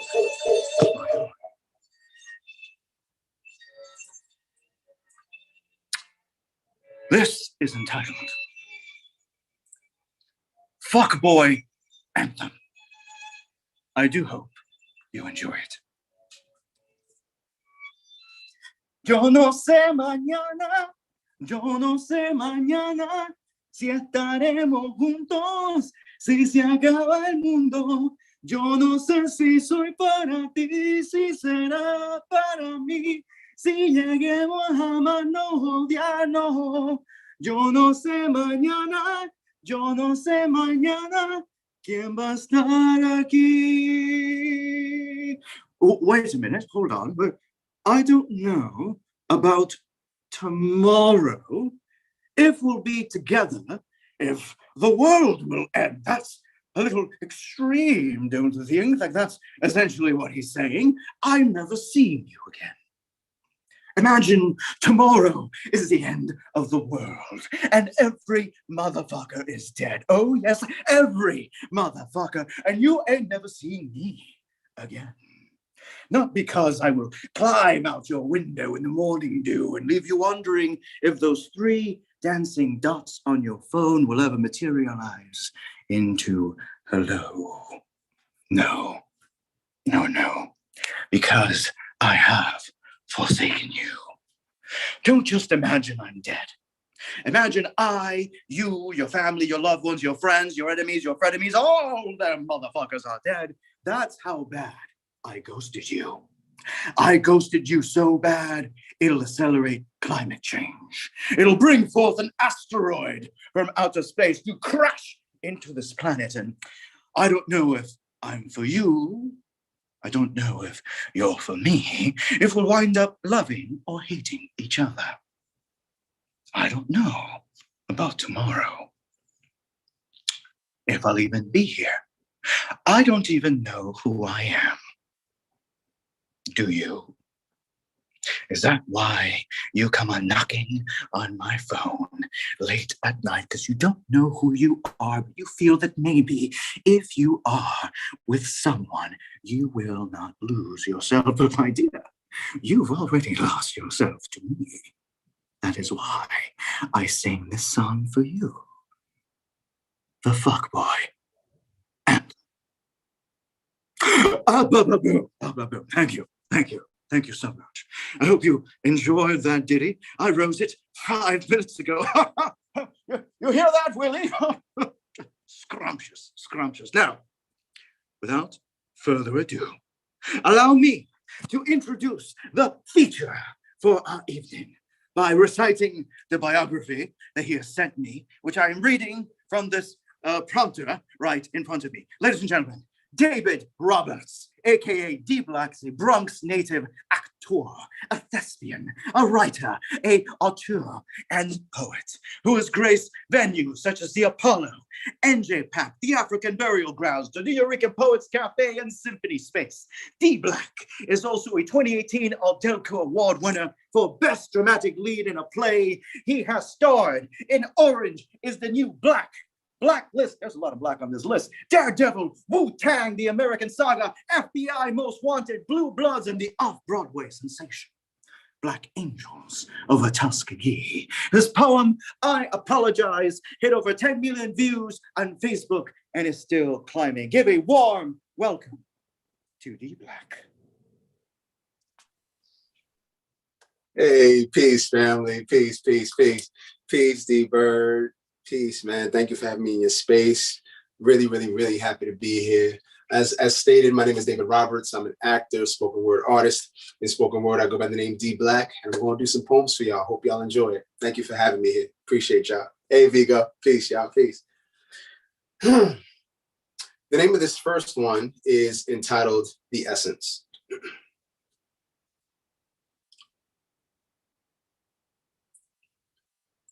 Oh, shoot. Yo. Hey, man. Where you going? What's up? You don't remember me? No, hold on. You really don't remember me. I'm the one that held you down when them girls called you a con and them dudes used to poke you in class. Yeah, I know we all grow up, some of us at our own pace, but I'm the one you chose to bury in your past. We was road dogs in the lunchroom. During depression, I fed you. I made your soul scream. My words, your creatine. I was the one that got you brolic. I made you get your guts up. I made your spirit fearless. I made you rip those open mics. Then you started doing features. Well, now you got a fan base. You got introduced to slams. Now it's me that got replaced. Your ego got too big. You got used to the compliments. You got used to the limelight. You got used to the groupies. You don't even spit me no more because that's not what the crowd wants. You used to spit your heart knots wherever the buck stops. You looped around yourself just like your yes man cipher. Gas you to success that was unexpected. Your career, the Big Bang Theory, it just happened. Your whole style changed. Wordplay became the focus, reciting only poems to get money or get noticed. Pimping me out like these rappers do to my sister, but you just want to make it. You just want to be accepted. A nobody in grade school, a nothing in high school. You don't want to be non-existent, so you do whatever you have to. But I'm the one that made you. I held your hand and helped you. Now you got corporate sponsors breaking us up into. And even though you don't remember me, I'll always remember you. Man, I'm your old poems. The essence of what started you. Peace, family. Peace. I wrote that piece because I think that as we grow as poets and spoken word artists, that our heart, we originally come into this, we originally come into poetry because we want to spit our heart and the things that move us the most. But after we start building a fan base, we start writing to please that fan base instead of just writing from our heart. So I hope that touched y'all the way that it touched me. I'm going to do another piece, and this piece speaks for itself, and it is entitled Black Epiphany.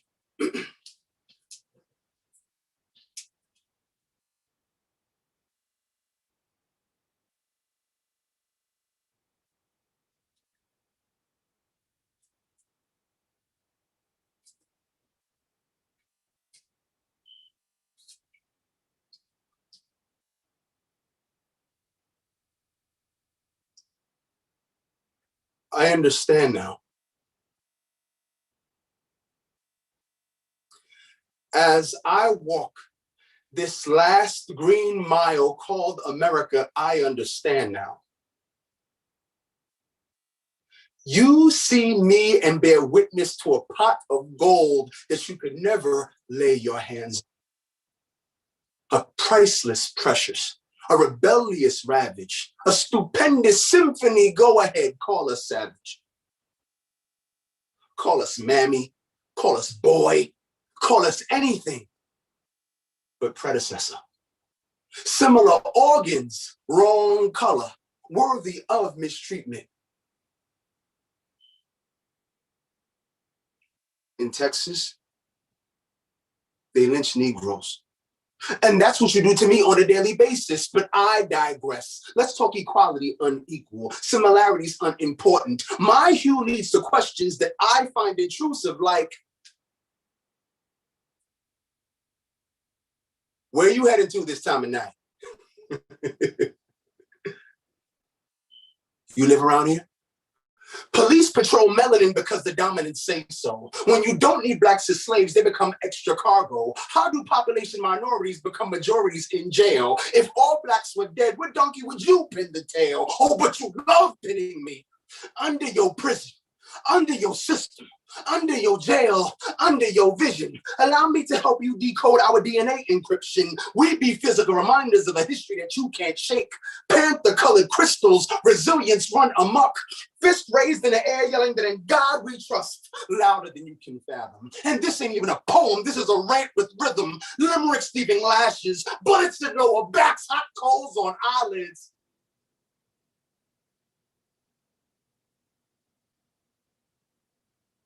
Dr. Francis Wilson told me why you're jealous.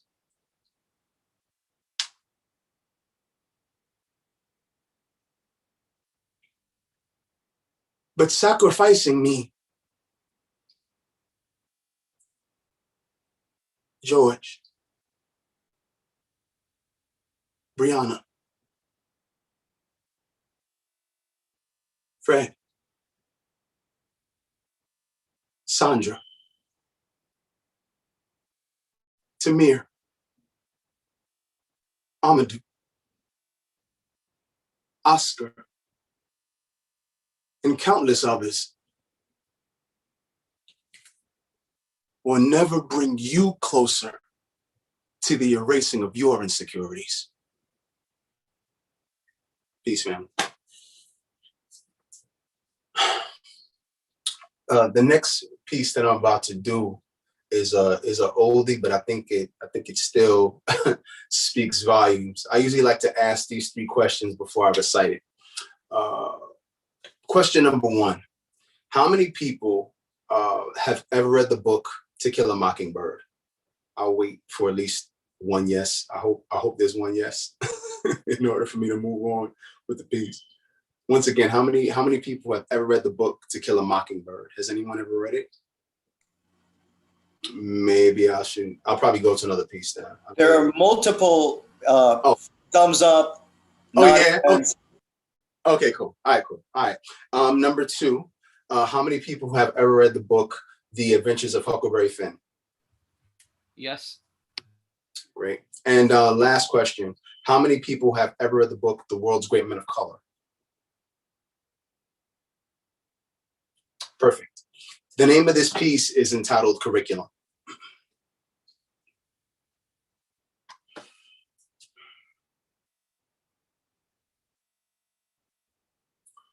Interesting how books like To Kill a Mockingbird are still in our kids' school curriculum, as well as Huckleberry Finn. But yet, books like The World's Great Men of Color never seems to pass before them. Shocking. How our youth have to learn about our humble beginnings in this country, but not the greatness that stems through them prior to slavery. Appalling. How it seems that teaching blacks to be excellent is second to blacks being subordinate, but yet it's still a black man that was voted twice into office. Upsetting. How black folks are so familiar when it comes to the movie Roots, but I have as of yet to see a movie about Imhotep. It's as if black folks have been mentally slow.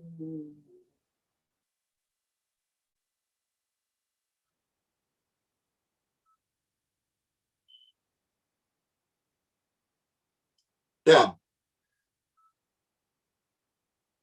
On purpose, and I forgot to take my Ritalin. Ain't this a mess? Garbage, rubbish, whatever you want to call it. Why is it a part of black folks' syllabus to have success deficits, come short in society, to remain under par, to be oxymorons like being happy because I'm the head nigga in charge, breeding ground classrooms for fact front as factories, creating scared children of color before they hit their teens. Stage 1 of the assembly line.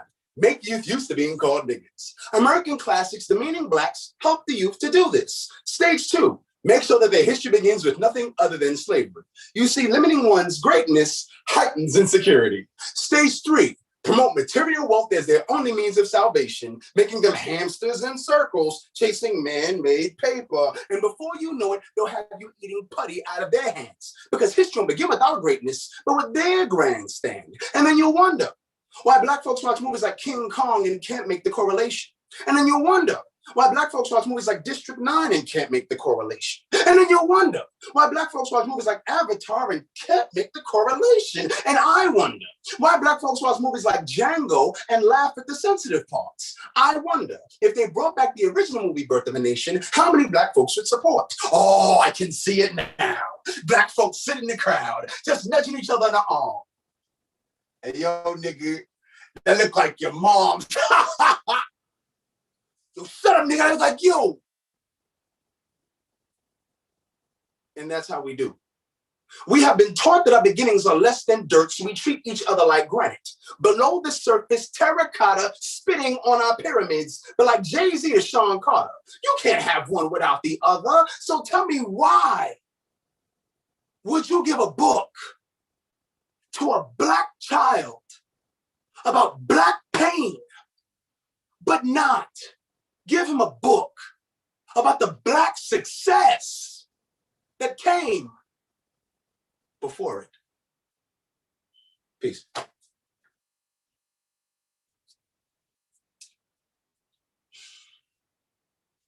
I hope y'all enjoying yourselves. Hope you're liking what you hear. Really quick plug. I do have product, sort of. This is a really old DVD, but some people have still asked for it. It's 16 live performances, moment of clarity, as well as a photo gallery. I'm pretty sure that you'll love it. I'm also finally in an anthology. There was a poetry workshop that it's a part of here in the Bronx entitled Poetry on Demand. And we came up with a lovely book entitled Poetry on Demand Anthology. 2 of my pieces, hopefully I get a chance to do them in that book. For those of you who want to support, please hit a brother up on Cash App, DBlackBX. Once again, that's $ DBlackBX. We're going to do some more pieces for y'all until D Bird says that I can't. Where am I going to go? Where am I going to go? Yeah, I think I'll go here. So you know how sometimes, life is what it is and people feel certain ways about themselves. And you wonder, how did they get to that point or that place in their lives where they felt this way? And the name of this piece is entitled How It Happens.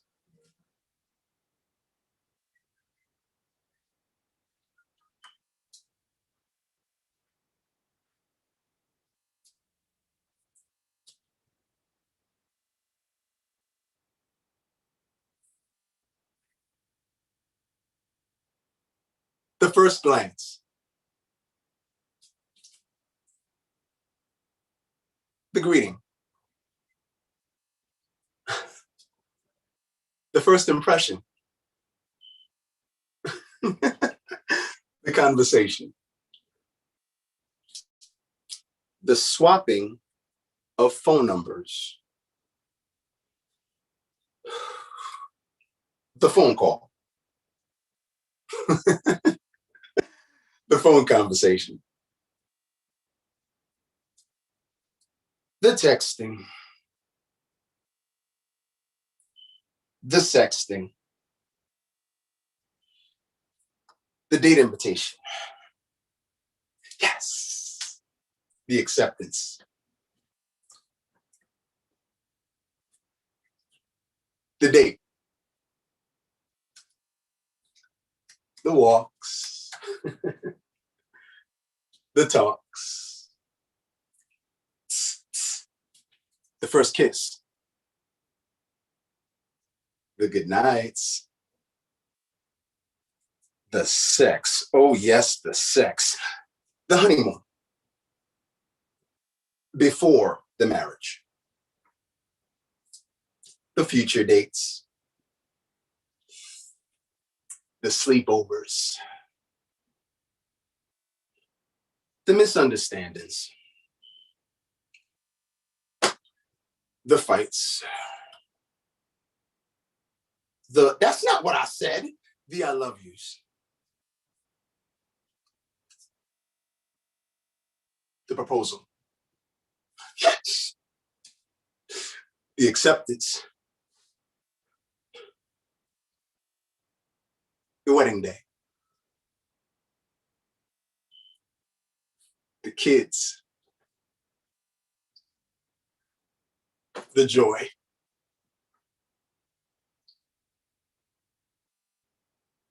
The bills. The frustration. The miscommunication. The not listening. The not talking. The yelling. The, yo, you still not listening to me. The side comments. The marriage counseling. The fighting. Again. The fighting. In front of the kids. The fighting. In front of friends. We haven't had sex in months. The in-laws. No help. The friends. Bad advice. The sex. Outside of the marriage. The distance. Inside of the marriage. I'm not happy anymore. The divorce. The papers. The signature. The starting over. The I don't want to start over. The cry. The sigh. The picking yourself up. The dusting yourself off. The picking up the pieces. The I think I'm going to be single for a while. Peace out.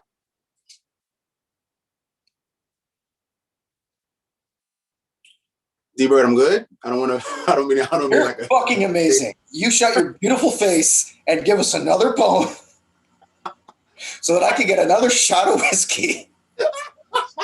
Just cope.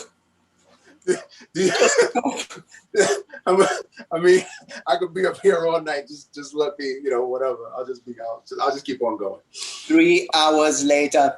Well, what are you good for, man? You go for one more? You go for a couple more? How much you got? I'm gonna just keep on going, man. Thank y'all for loving the chat. Thank y'all. Yeah, 100%. Oh man. Where do I go? Yeah, I think I'll go here. I think it's Jesus. You said, oh Jesus. Okay. After having done that poem, I think it's only right to segue here. Out of all the love that you'll experience, one of the most important loves is self-love. And having said that, the name of this piece is entitled Love, Where Did I Go Wrong?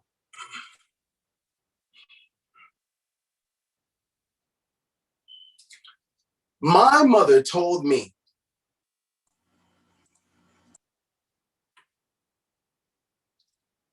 Dave, us women are already indecisive. We don't want a man to be indecisive too.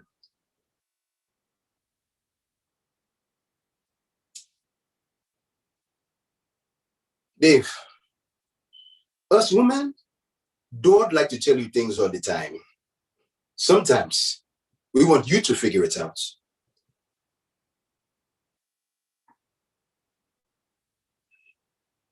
Dave, if a man has no money, what can he do for me?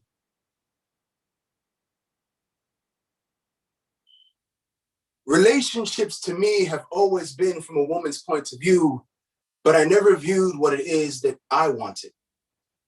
Where's the wealth in serving women if I leave empty-handed because I never had demands of my own? Ready to love, filled with love, but with no shopping list of my own wants. But I don't know what I want, but I should know what I want. Having likes and dislikes are just a part of life.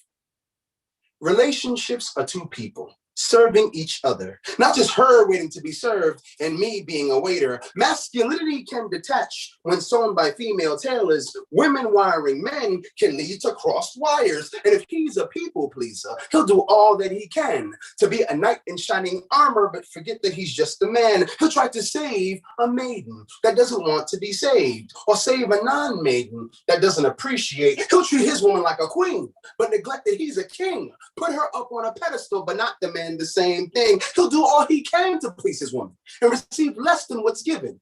Try to give her the world, but then be taken for granted. He will curse up at the sky. Why? Love, where did I go wrong?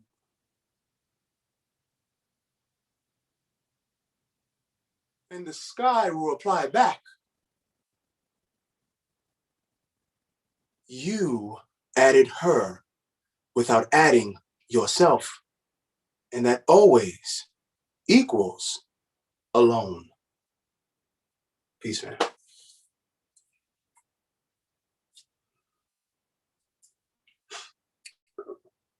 I think I'm gonna dig in the crate and do this piece. It's been such a long time. Where are we gonna go? Where are we gonna go?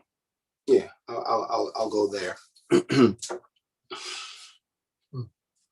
Since I'm on this relationship thing, let's go there, shall we? Hey, appreciate you, brother. Appreciate you. Oh, the name of this piece is entitled Tides, like a tidal wave, tides.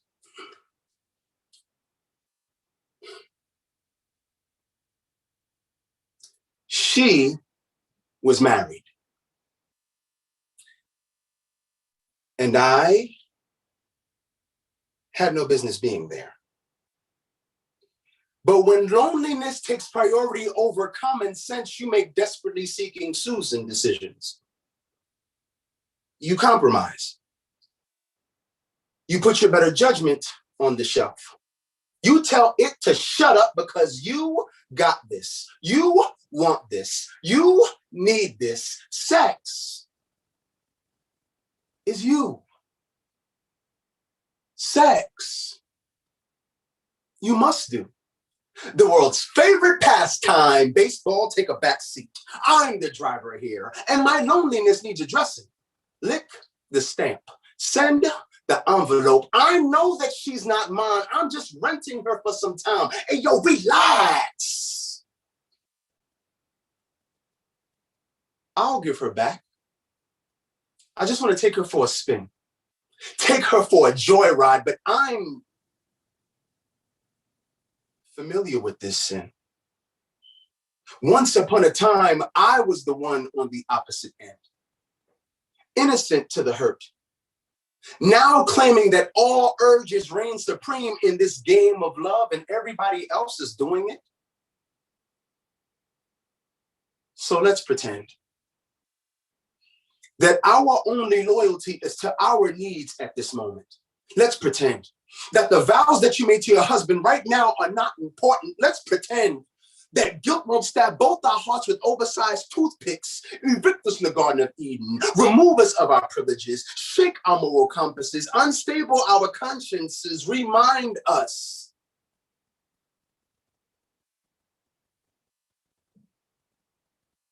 that though human beings are made of more than 50% of water,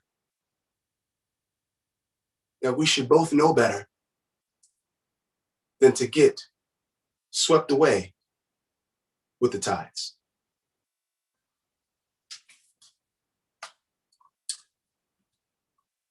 Thank y'all, man. Hope y'all still enjoying yourselves. Just having a ball up here on this virtual stage. I can't wait until we get back to the normal thing.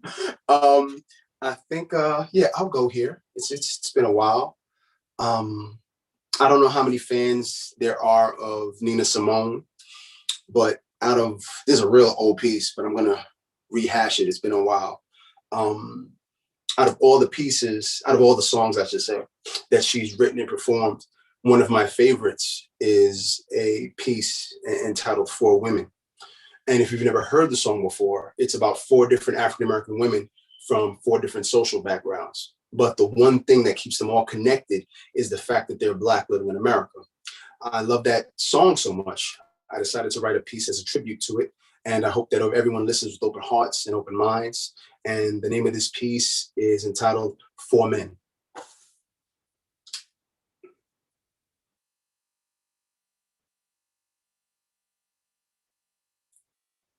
Optimistic and confident, I stand before you, just like King Solomon, black and handsome. To this country I come to find streets paved in gold.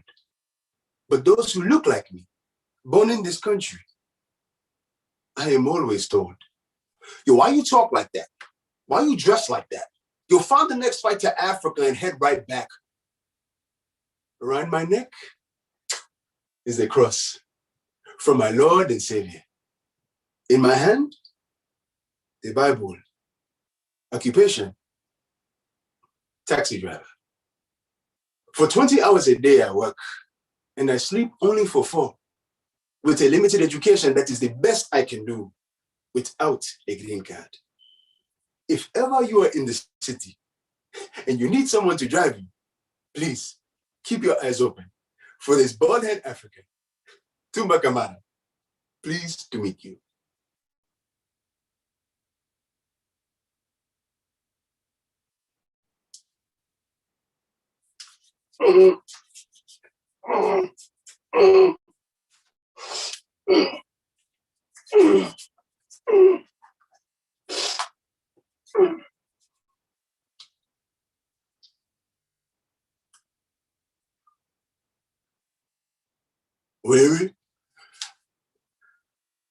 filthy.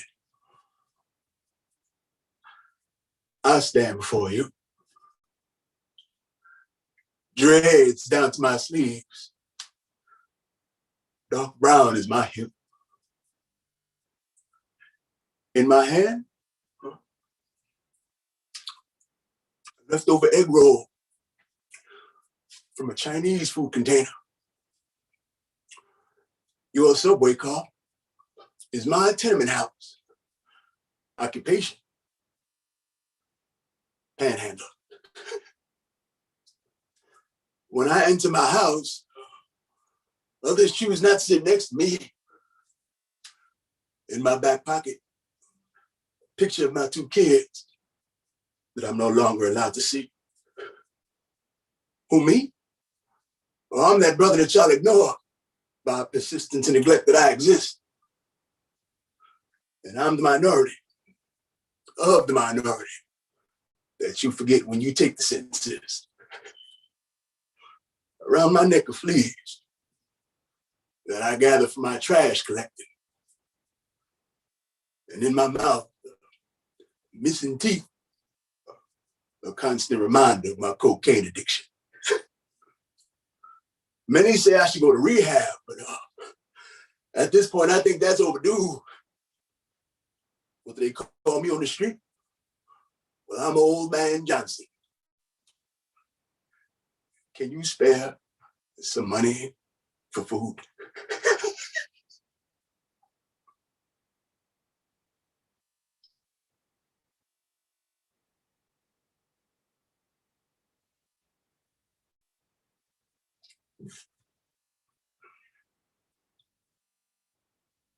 Alone and confused, I stand before you. Caramel is my complexion. Short curls my hairdo. Both ears pierced, as well as my tongue. Rainbow-colored bracelets decorate my arms. My pastor, I guess he wasn't the most handsome, because from time to time, he'd get drunk off wine and I'd become his concubine. With me being an ugly virgin and just not knowing any better, the relationship others call perverted, I kept quiet thinking it was regular. Every day I fight with those of my gender because of what I believe is my orientation, or with others that I call ignorant because to them, my skin is a sin. Nas wrote a song about me, but I think he got the title crossed. What do they call me? Check his second CD. My name? Black Boy Lost.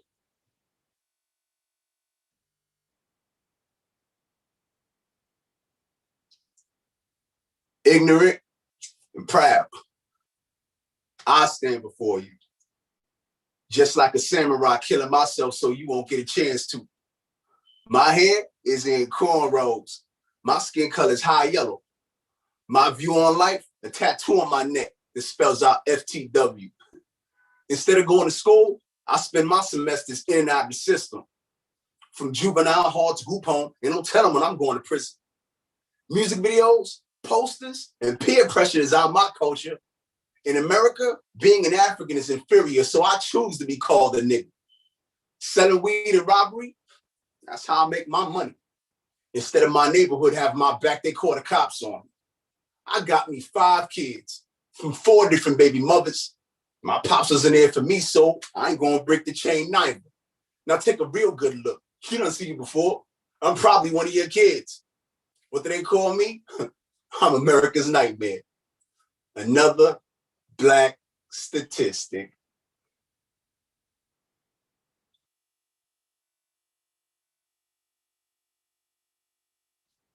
Thank you so much, family. And if it's okay, I'd like to do one last one and get out of your hair. And yeah, close us out. I mean, look, I've been multiply traumatized by this set. So long as it doesn't involve mangoes.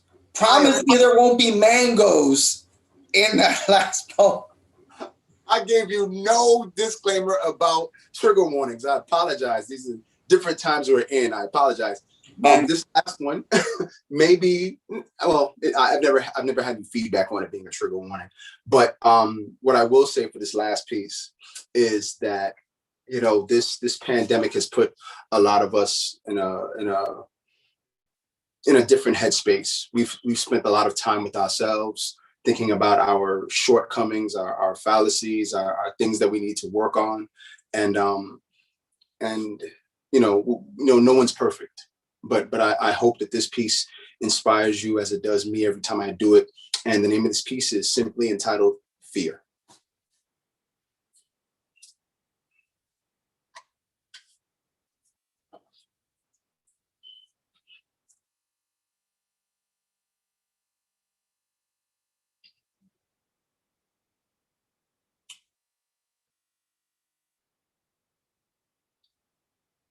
Fear.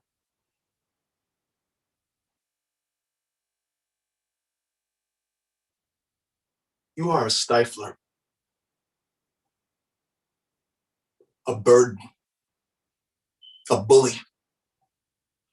You make me do double takes. You make me double cautious. You make me double conscious. You keep me from my true self, from knowing my fullest extent, from knowing my fullest potential, from knowing my fullest strength. You are that glass ceiling, that last roach inside of a beautiful apartment that just keeps resurfacing, that keeps showing up. You are conditioned failure, that ending to a race that hasn't even been run. On your mark, get set, bang, before the shotgun, Pennywise in the flesh. Michael Myers' wet dream. Freddy Krueger's reason to live, racist cops on black psyches. You scare me. You keep me from growing up. You make me spill my drink before I even sip my cup. You procrastinate me.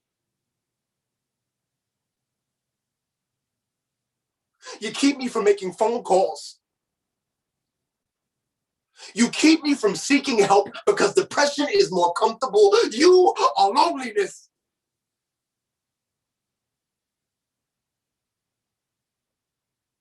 You are first nights in prison.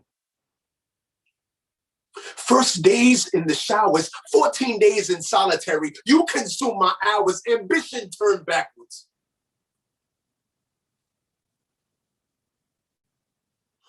Public speaking before thousands. An untrained soldier's first time hearing bullets, rape victims staying silent, fear.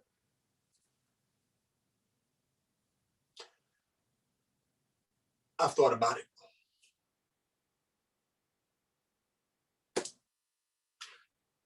You're just gonna have to move out. Because between you, my hopes, my dreams, my successes, my future, and my legacy, there honestly just isn't enough room in here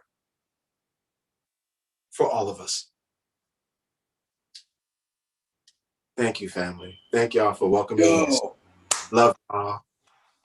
I mean, I don't know what to say. D-Bird, this is a long time coming. Let's do it again. Can't wait when we do this in person.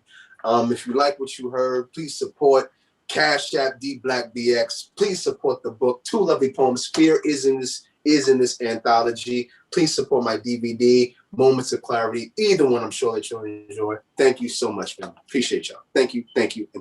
Thank you. Ladies and gentlemen, give it up one more time and also give up a virtual hug to wrap around our brother, D-Black. Oh, wait. Oh. Love y'all, man. You are amazing. Love you too, brother. Thank you for blessing us with your art, your vulnerability, and your beauty. Thank you to this amazing list of open micers. Fuck Vigo and Mario for sneaking mangoes into the conversation and ruining pancakes for me forever. I would ban them from the show perpetuity, except Mario is the cacique and Mark's a close personal friend, so I won't do that. But folks, thank you so much for making this a beautiful night to remember. Catch us next time, hopefully next month on the next La Esquina. Thank you. Round of applause for each and every one of you. Round of applause for, oh my goodness, for Hakeem, for Isa, for Jessica, for Mark, maybe not Mark, Susana, Thomas, also Thomas, the Títere Poets, Victoria Bañales. Have a good night. And just hug something, man. Hug a plant, hug your cat, hug your loved ones. Make sure there's no room in there.